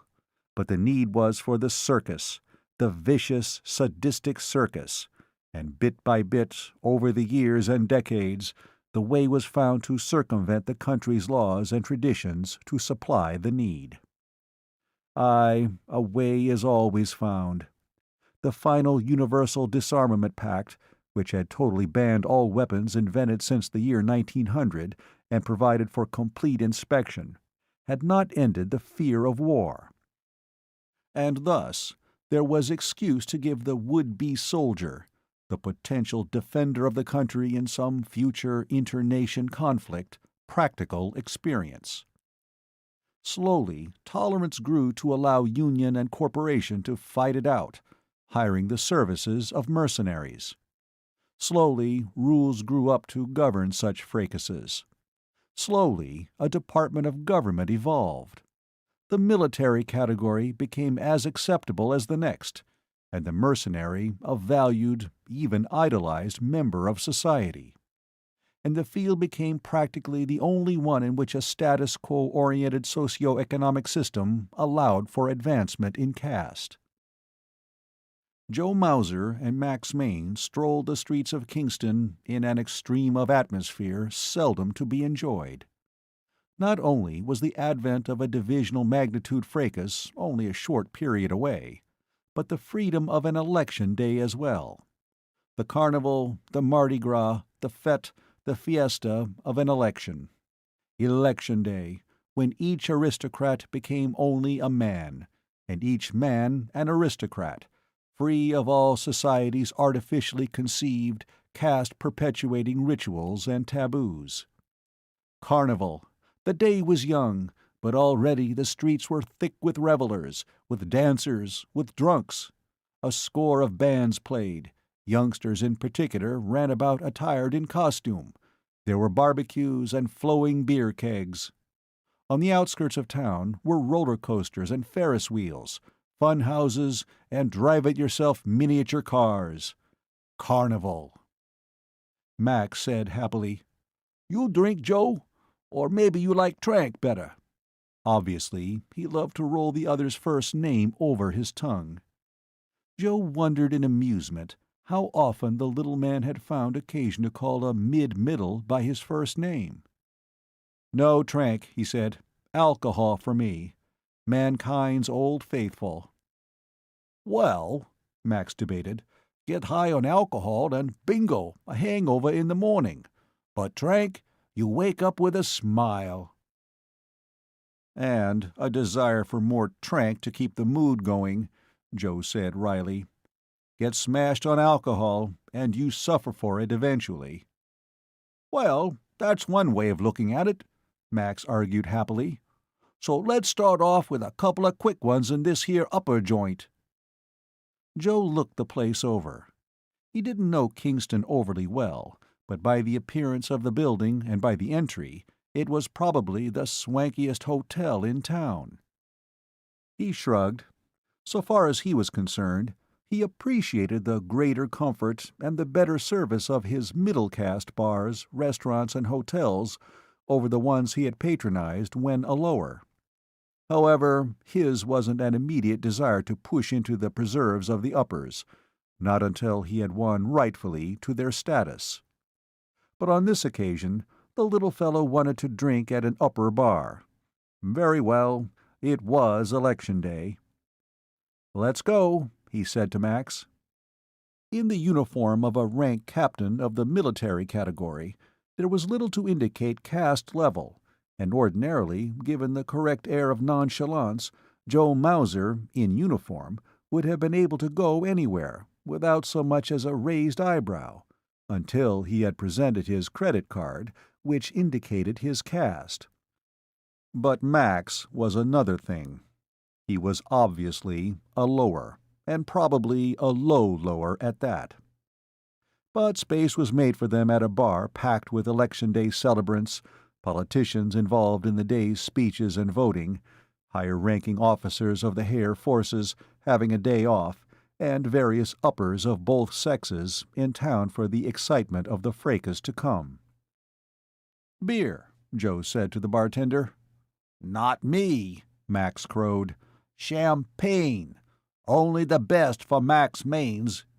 Give me some of that champagne liquor I always been hearing about." Joe had the bill credited to his card, and they took their bottles and glasses to a newly abandoned table. The place was too packed to have awaited the services of a waiter, although poor Max probably would have loved such attention. Lower, and even middle bars and restaurants were universally automated, and the waiter or waitress a thing of yesteryear. Max looked about the room in awe. "This is living," he announced. "I wonder what they'd say if I went to the desk and ordered a room." Joe Mauser wasn't as highly impressed as his Batman. In fact, he'd often stayed in the larger cities, in hostelries as sumptuous as this, though only of middle status. Kingston's best was on the mediocre side. He said, "They'd probably tell you they were filled up." Max was indignant. "Because I'm a lower? It's election day." Joe said mildly, "Because they probably are filled up. But for that matter, they might brush you off. It's not as though an upper went to a middle or lower hotel and asked for accommodations. But what do you want? Justice?" Max dropped it. He looked down into his glass. "Hey," he complained, "what did they give me? This stuff tastes like weak hard cider." Joe laughed. "What did you think it was going to taste like?" Max took another unhappy sip. "I thought it was supposed to be the best drink you could buy. You know, really strong. It's just bubbly wine." A voice said dryly, "Your companion doesn't seem to be a connoisseur of the French vintages, Captain." Joe turned. Balt Haer and two others occupied the table next to them. Joe chuckled amiably and said, "Truthfully, it was my own reaction the first time I drank sparkling wine, sir." "Indeed," Haer said. "I can imagine." He fluttered a hand. Lieutenant Colonel Paul Warren of Marshal Cogswell's staff, and Colonel Lajos Arpad of Budapest, Captain Joseph Mauser." Joe Mauser came to his feet and clicked his heels, bowing from the waist in approved military protocol.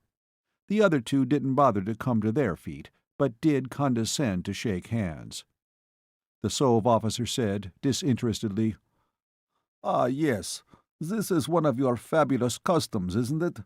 On an election day, everyone is quite entitled to go anywhere. Anywhere at all. And, he made a sound somewhat like a giggle, associate with anyone at all." Joe Mauser resumed his seat, then looked at him. "That is correct. A custom going back to the early history of the country, when all men were considered equal in such matters as law and civil rights. Gentlemen, may I present Rank Private Max Mainz, my orderly." Balt Haer, who had obviously already had a few, looked at him dourly. "You can carry these things to the point of ludicrous, Captain. For a man with your ambitions, I'm surprised." The infantry officer the younger Haer had introduced as Lieutenant Colonel Warren of Stonewall Cogswell's staff said idly, "Ambitions? Does the captain have ambitions? How in Zen can a middle have ambitions, Balt?" He stared at Joe Mauser superciliously, but then scowled. "Haven't I seen you somewhere before?" Joe said evenly, "Yes, sir. 5 years ago we were both with the Marshal in a fracas in the Little Bighorn Reservation. Your company was pinned down on a knoll by a battery of field artillery. The Marshal sent me to your relief. We sneaked in, up an arroyo, and were able to get most of you out." "I was wounded," the colonel said, the superciliousness gone and a strange element in his voice above the alcohol there earlier. Joe Mauser said nothing to that. Max Mainz was stirring unhappily now. These officers were talking above his head, even as they ignored him. He had a vague feeling that he was being defended by Captain Mauser, but he didn't know how or why. Balt Haer had been occupied in shouting fresh drinks. Now he turned back to the table. "Well, Colonel, it's all very secret, these ambitions of Captain Mauser. I understand he's been an aide-de-camp to Marshal Cogswell in the past, but the Marshal will be distressed to learn that on this occasion Captain Mauser has a secret by which he expects to rout your forces. Indeed, yes, the Captain is quite the strategist." Balt Haer laughed abruptly. "And what good will this do the Captain? Why, on my father's word, if he succeeds, all efforts will be made to make the Captain a caste equal of ours. Not just on election day, mind you, but all 365 days of the year." Joe Mauser was on his feet, his face expressionless. He said, "Shall we go, Max? Gentlemen, it's been a pleasure. Colonel Arpad, a privilege to meet you. Colonel Warren, a pleasure to renew acquaintance." Joe Mauser turned, and trailed by his orderly, left. Lieutenant Colonel Warren, pale, was on his feet too. Balt Haer was chuckling. "Sit down, Paul, sit down. Not important enough to be angry about. The man's a clod." Warren looked at him bleakly. "I wasn't angry, Balt. The last time I saw Captain Mauser, I was slung over his shoulder. He carried, tugged, and dragged me some 2 miles through enemy fire." Balt Haer carried it off with a shrug. "Well, that's his profession. Category military. A mercenary for hire. I assume he received his pay." "He could have left me. Common sense dictated that he leave me." Balt Haer was annoyed. "Well then, we see what I've contended all along. The ambitious captain doesn't have common sense." Colonel Paul Warren shook his head. "You're wrong there. Common sense Joseph Mauser has. Considerable ability he has. He's one of the best combat men in the field, but I'd hate to serve under him." The Hungarian was interested. "But why?" "Because he doesn't have luck. And in the Dill, you need luck." Warren grunted in sour memory. Had the tele-cameras been focused on Joe Mauser, there at the Little Bighorn, he would have been a month-long sensation to the telebuffs, with all that means. He grunted again. There wasn't a tele-team within the mile. "The captain probably didn't realize that," Balt Haer snorted. "Otherwise, his heroics would have been modified." Warren flushed with displeasure and sat down. He said, "Possibly we should discuss the business before us. If your father is in agreement, the fracas can begin in 3 days." He turned to the representative of the Sov world. "You have satisfied yourselves that neither force is violating the disarmament pact?" Lajos Arpad nodded. "We will wish to have observers on the field itself, of course, but preliminary observation has been satisfactory." He had been interested in the play between these two and the lower caste officer. He said now, "Pardon me. As you know, this is my first visit to the, West. I am fascinated. If I understand what just transpired, our Captain Mauser is a capable junior officer ambitious to rise in rank and status in your society." He looked at Balt Haer. "Why are you opposed to his so rising?" Young Haer was testy about the whole matter. "Of what purpose is an upper caste if every Tom, Dick, and Harry enters it at will?" Warren looked at the door through which Joe and Max had exited from the cocktail lounge. He opened his mouth to say something, closed it again, and held his peace. The Hungarian said, looking from one of them to the other, "In the Sov world, we seek out such ambitious persons and utilize their abilities." Lieutenant Colonel Warren laughed abruptly. "So do we here, theoretically. We are free, whatever that means. However," he added sarcastically, "it does help to have good schooling, good connections, relatives in positions of prominence, abundant shares of good stocks, that sort of thing. And these one is born with, in this free world of ours, Colonel Arpad." The Sov military observer clucked his tongue. "An indication of a declining society." Balt Haer turned on him. "And is it any different in your world?" he said sneeringly. "Is it merely coincidence that the best positions in the Sov world are held by party members, and that it is all but impossible for anyone not born of party-member parents to become one? Are not the best schools filled with the children of party members? Are not only party members allowed to keep servants? And isn't it so that—" Lieutenant Colonel Warren said, "Gentlemen, let us not start World War III at this spot, at this late occasion." 8. Baron Malcolm Hare's field headquarters were in the ruins of a farmhouse in a town once known as Bearsville. His forces, and those of Marshal Stonewall Cogswell, were on the march, but as yet their main bodies had not come into contact. Save for skirmishes between cavalry units, there had been no action. The ruined farmhouse had been a victim of an earlier fracas in this reservation, which had seen, in its comparatively brief time, more combat than Belgium, that cockpit of Europe. There was a sheen of oily moisture on the Baron's bullet-like head, and his officers weren't particularly happy about it. Malcolm Hare characteristically went into a fracas with confidence, an aggressive confidence so strong that it often carried the day. In battles past, it had become a tradition that Hare's morale was worth 1,000 men. The energy he expended was the despair of his doctors, who had been warning him for a decade. But now something was missing. A forefinger traced over the military chart before them. "So far as we know, Marshal Cogswell has established his command here in Saugerties. Anybody have any suggestions as to why?" A major grumbled. "It doesn't make much sense, sir. You know the Marshal. It's probably a fake. If we have any superiority at all, it's our artillery."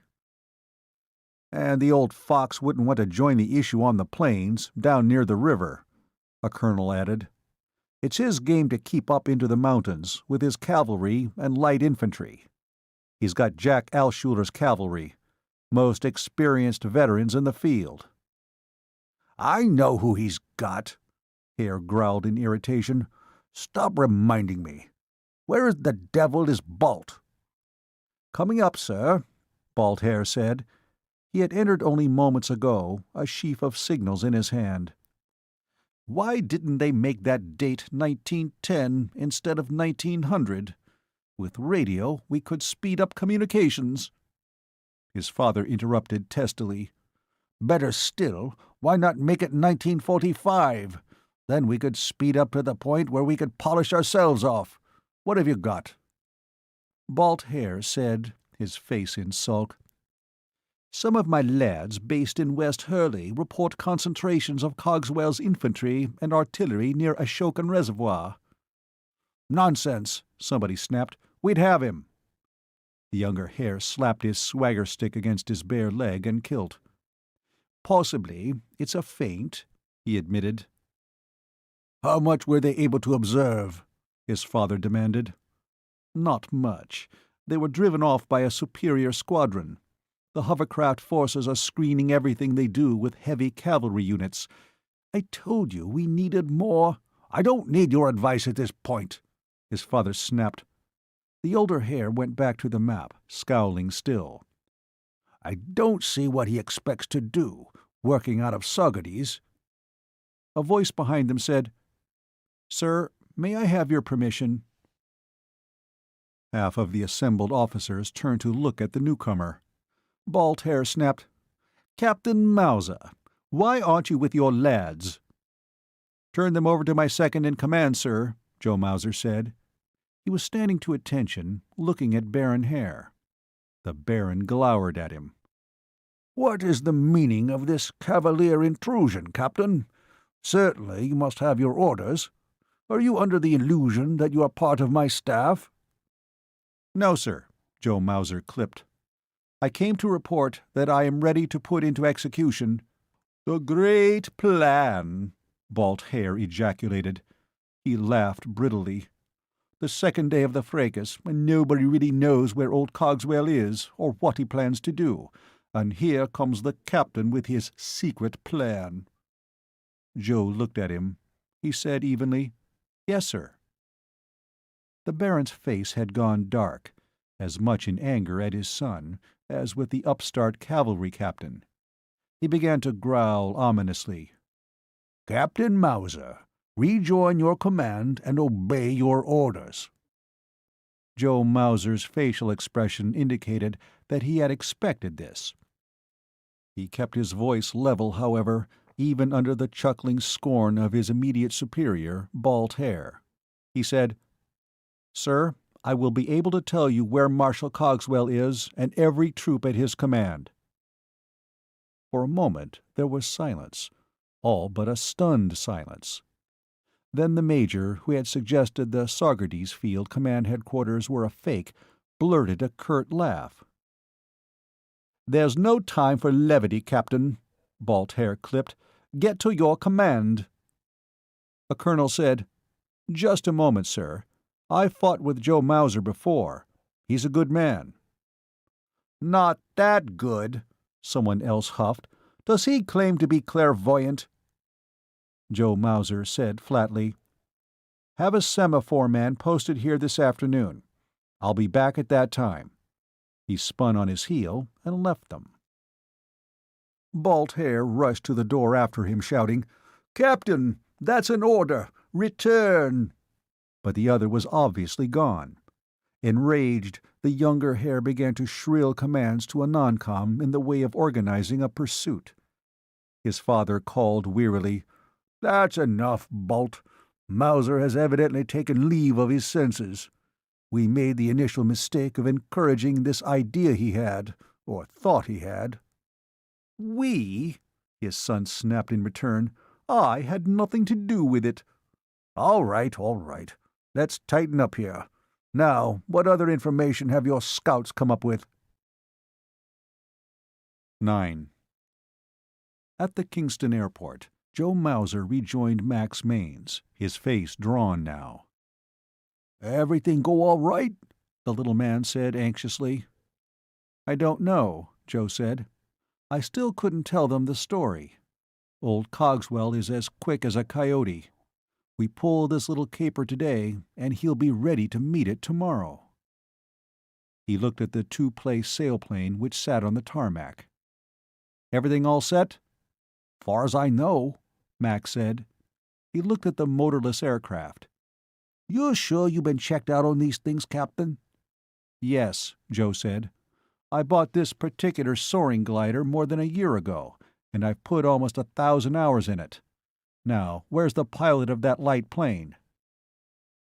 A single-engined sports plane was attached to the glider by a 50-foot nylon rope. Even as Joe spoke, a youngster poked his head from the plane's window and grinned back at them. "Ready?" he yelled. "Come on, Max," Joe said. "Let's pull the canopy off this thing. We don't want it in the way while you're semaphoring."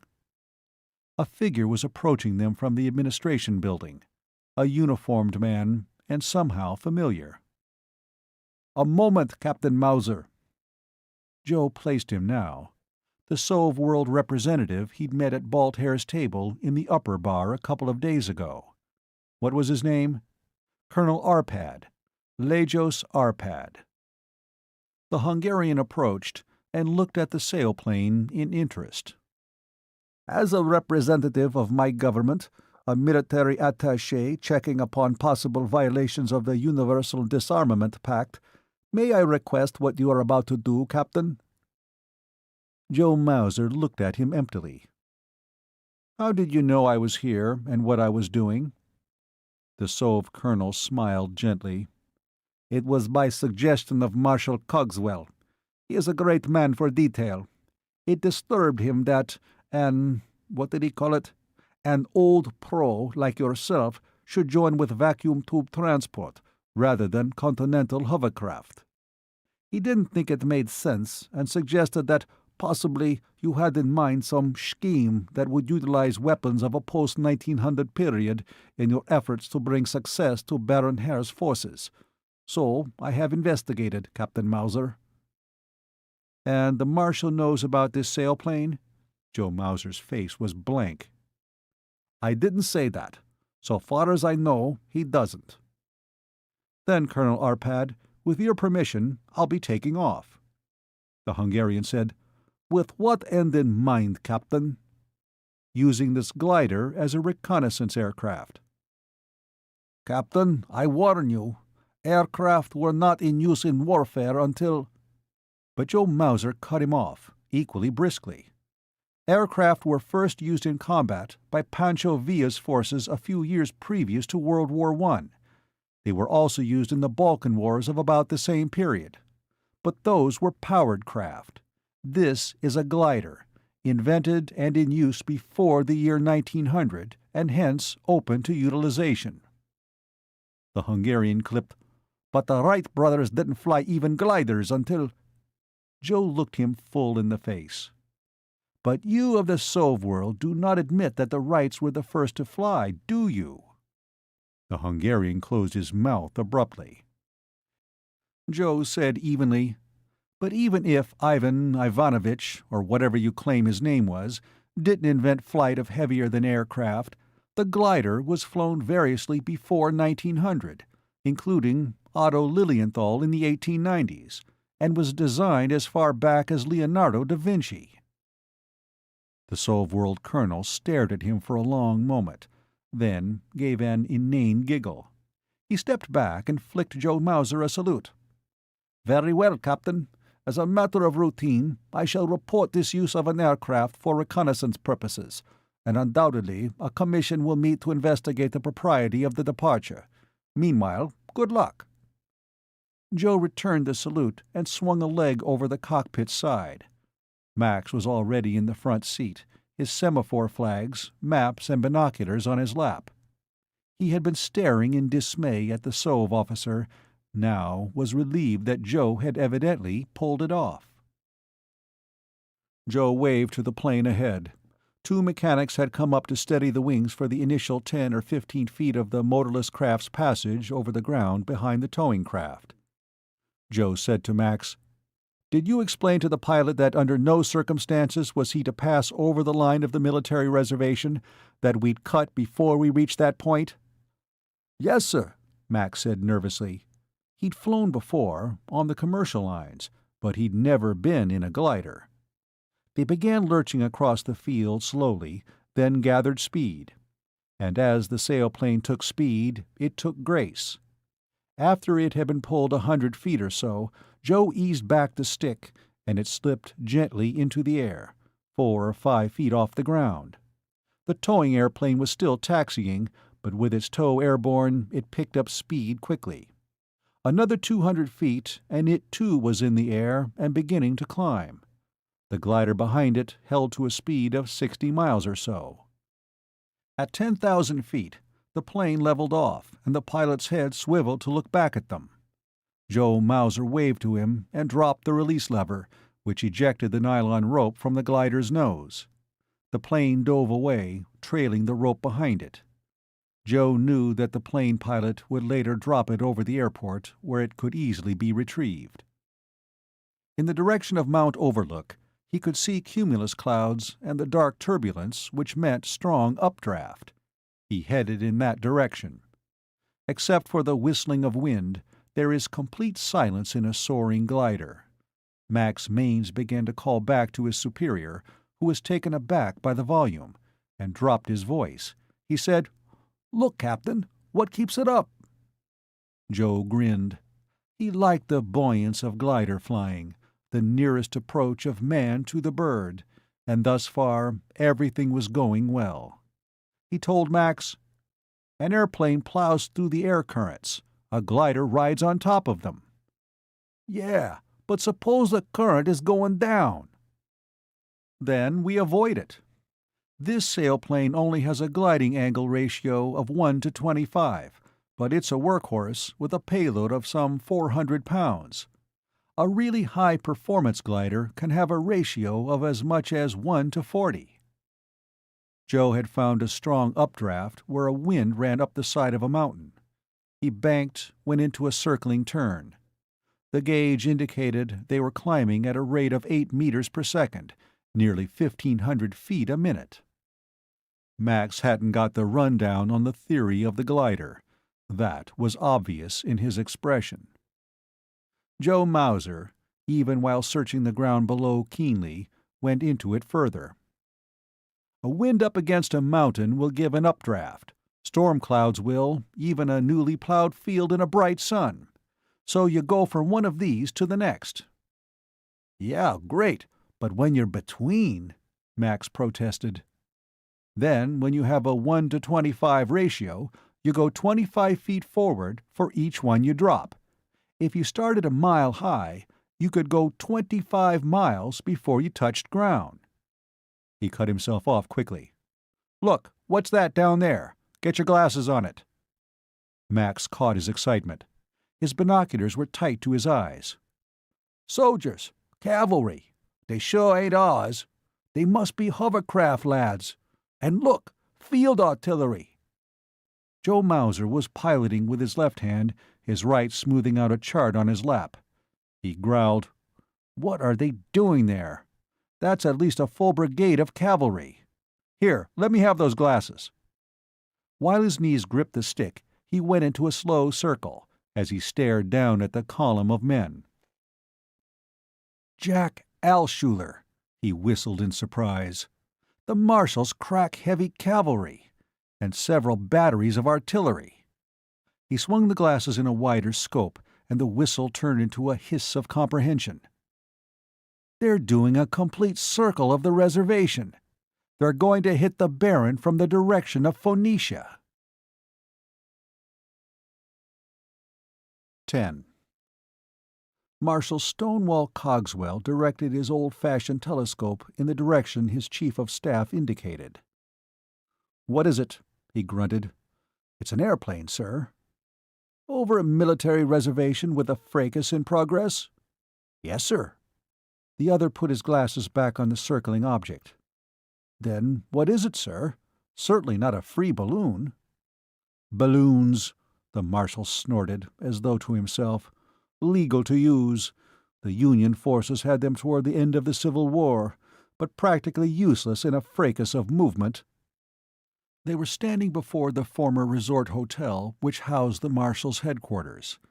Other staff members were streaming from the building, and one of the ever-present tele-reporting crews were hurriedly setting up cameras. The Marshal turned and barked, "Does anybody know what in Zen that confounded thing circling up there is?" Baron Zwerdling, the aging Category Transport magnate, head of Continental Hovercraft, hobbled onto the wooden veranda and stared with the others. "An airplane," he croaked. "Hare's gone too far this time. Too far, too far. This will strip him, understand?" Then he added, "Why doesn't it make any noise?" Lieutenant Colonel Paul Warren stood next to his commanding officer. "It looks like a glider, sir." Cogswell glowered at him. "A what?" "A glider, sir. It's a sport not particularly popular these days." "What keeps it up, confound it?" Paul Warren looked at him. "The same thing that keeps a hawk up, an albatross, a gull." "A vulture, you mean?" Cogswell snarled. He watched it for another long moment, his face working. He whirled on his chief of artillery. "Jed, can you bring that thing down?" The other had been viewing the craft through field binoculars, his face as shocked as the rest of them. Now he faced his chief and lowered the glasses, shaking his head. "Not with the artillery of pre-1900, no, sir." "What can you do?" Cogswell barked. The artilleryman was shaking his head. "We could mount some Maxim guns on wagon wheels or something. Keep him from coming low." "He doesn't have to come low," Cogswell growled unhappily. He spun on Lieutenant Colonel Warren again. He jerked his thumb upward. "Those things." Warren was twisting his face in memory. "Some time about the turn of the century?" "How long can the thing stay up?" Warren took in the surrounding mountainous countryside. "Indefinitely, sir. A single pilot, as long as he is physically able to operate. If there are two pilots up there to relieve each other, they could stay until food and water ran out." "How much weight do they carry?" "I'm not sure. One that size, certainly enough for 2 men and any equipment they need. Say 500 pounds." Cogswell had his telescope glued to his eyes again. He muttered under his breath, 500 pounds. They could even unload dynamite over our horses, stampede them all over the reservation." "What's going on?" Baron Zwerdling shrilled. "What's going on, Marshal Cogswell?" Cogswell ignored him. He watched the circling craft for a full 5 minutes, breathing deeply. Then he lowered his glass and swept the assembled officers of his staff with an indignant glare. 10 ache, he grunted. An infantry colonel came to attention. "Yes, sir." Cogswell said heavily, deliberately, "Under a white flag, a dispatch to Baron Hare. My compliments and request for his terms. While you're at it, my compliments also to Captain Joseph Mauser." Zwerdling was bug-eyeing him. "Terms?" he rasped. The Marshal turned to him. "Yes, sir. Face reality. We're in the dill. I suggest you sue for terms as short of complete capitulation as you can make them." "You call yourself a soldier?" the transport tycoon began to shrill. "Yes, sir," Cogswell snapped. "A soldier, not a butcher of the lads under me." He called to the tele-reporter, who was getting as much of this as he could. "Mr. Soligan, isn't it?" The reporter scurried forward, flicking signals to his cameraman for proper coverage. "Yes, sir. Freddie Soligan, Marshal. Could you tell the tele-fans what this is all about, Marshal Cogswell? Folks, you all know the famous Marshal. Marshal Stonewall Cogswell, who hasn't lost a fracas in nearly 10 years, now commanding the forces of Continental Hovercraft." I'm losing one now, Cogswell said grimly. Vacuum tube transport has pulled a gimmick out of the hat, and things have pickled for us. It will be debated before the military category department, of course, and undoubtedly the Sov-World military attachés will have things to say. But as it appears now, the fracas, as we have known it, has been revolutionized. Revolutionized? Even the telly-reporter was flabbergasted. You mean by that thing? He pointed upward, and the lenses of the cameras followed his finger. Yes, Cogswell growled unhappily. Do all of you need a blueprint? Do you think I can fight a fracas with that thing dangling above me throughout the day hours? Do you understand the importance of reconnaissance in warfare? His eyes glowered. Do you think Napoleon would have lost Waterloo if he had the advantage of perfect reconnaissance such as that thing can deliver? Do you think Lee would have lost Gettysburg? Don't be ridiculous. He spun on Baron Zwerdling, who was stuttering his complete confusion. As it stands, Baron Hare knows every troop dispensation I make. All I know of his movements are from my cavalry scouts. I repeat, I am no butcher, sir. I will gladly cross swords with Baron Hare another day, when I, too, have— what do you call that confounded things, Paul? Gliders, Lieutenant Colonel Warren said. 11. Major Joseph Mauser, now attired in his best off-duty category military uniform, spoke his credentials to the receptionist. "I have no definite appointment, but I am sure the Baron will see me," he said. "Yes, sir." The receptionist did the things that receptionists do, then looked up at him again. "Right through that door, Major." Joe Mauser gave the door a quick double rap, and then entered before waiting an answer. Balt Hare, in mufti, was standing at a far window, a drink in his hand, rather than his customary swagger stick. Nadine Hare sat in an easy chair. The girl Joe Mauser loved had been crying. Joe Mauser, suppressing his frown, made with the usual amenities.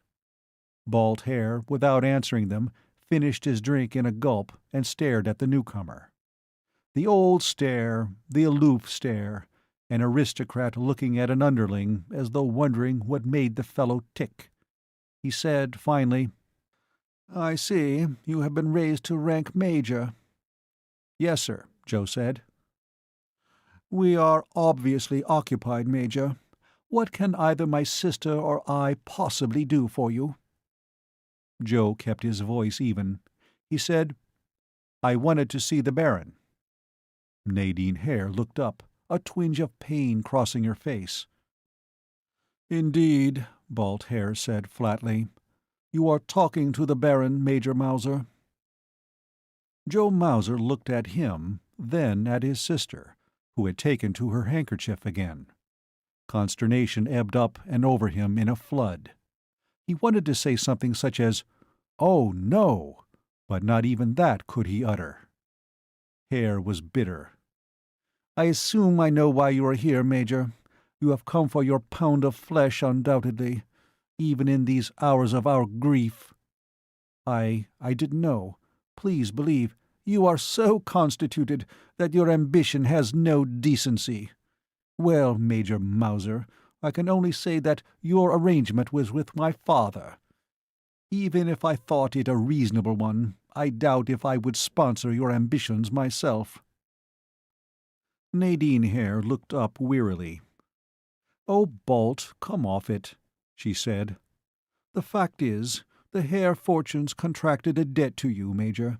Unfortunately, it is a debt we cannot pay." She looked into his face. "First, my father's governmental connections do not apply to us.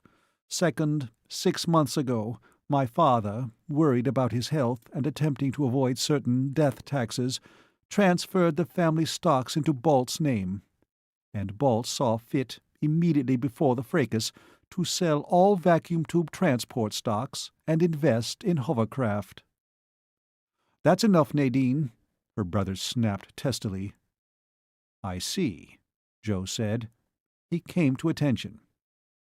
"Dr. Hare, My apologies for intruding upon you in your time of bereavement." He turned to the new Baron. "Baron Hare, my apologies for your bereavement." Balt Hare glowered at him. Joe Mauser turned and marched for the door, which he opened, then closed behind him. On the street, before the New York offices of Vacuum Tube Transport, he turned and for a moment looked up at the splendor of the building. Well, at least the common shares of the concern had skyrocketed following the victory. His rank had been upped to major, and old Stonewall Cogswell had offered him a permanent position on his staff in command of aerial operations, no small matter of prestige. The difficulty was, he wasn't interested in the added money that would accrue to him, nor the higher rank, nor the prestige for that matter. He turned to go to his hotel. An unbelievably beautiful girl came down the steps of the building. She said, "Joe?" He looked at her. "Yes?" She put a hand on his sleeve. "Let's go somewhere and talk, Joe." "About what?" He was infinitely weary now. "About goals," she said. "As long as they exist, whether for individuals or nations, or a whole species, life is still worth the living. Things are a bit bogged down right now, but at the risk of sounding very trite, there's tomorrow." End of Mercenary by Mack Reynolds.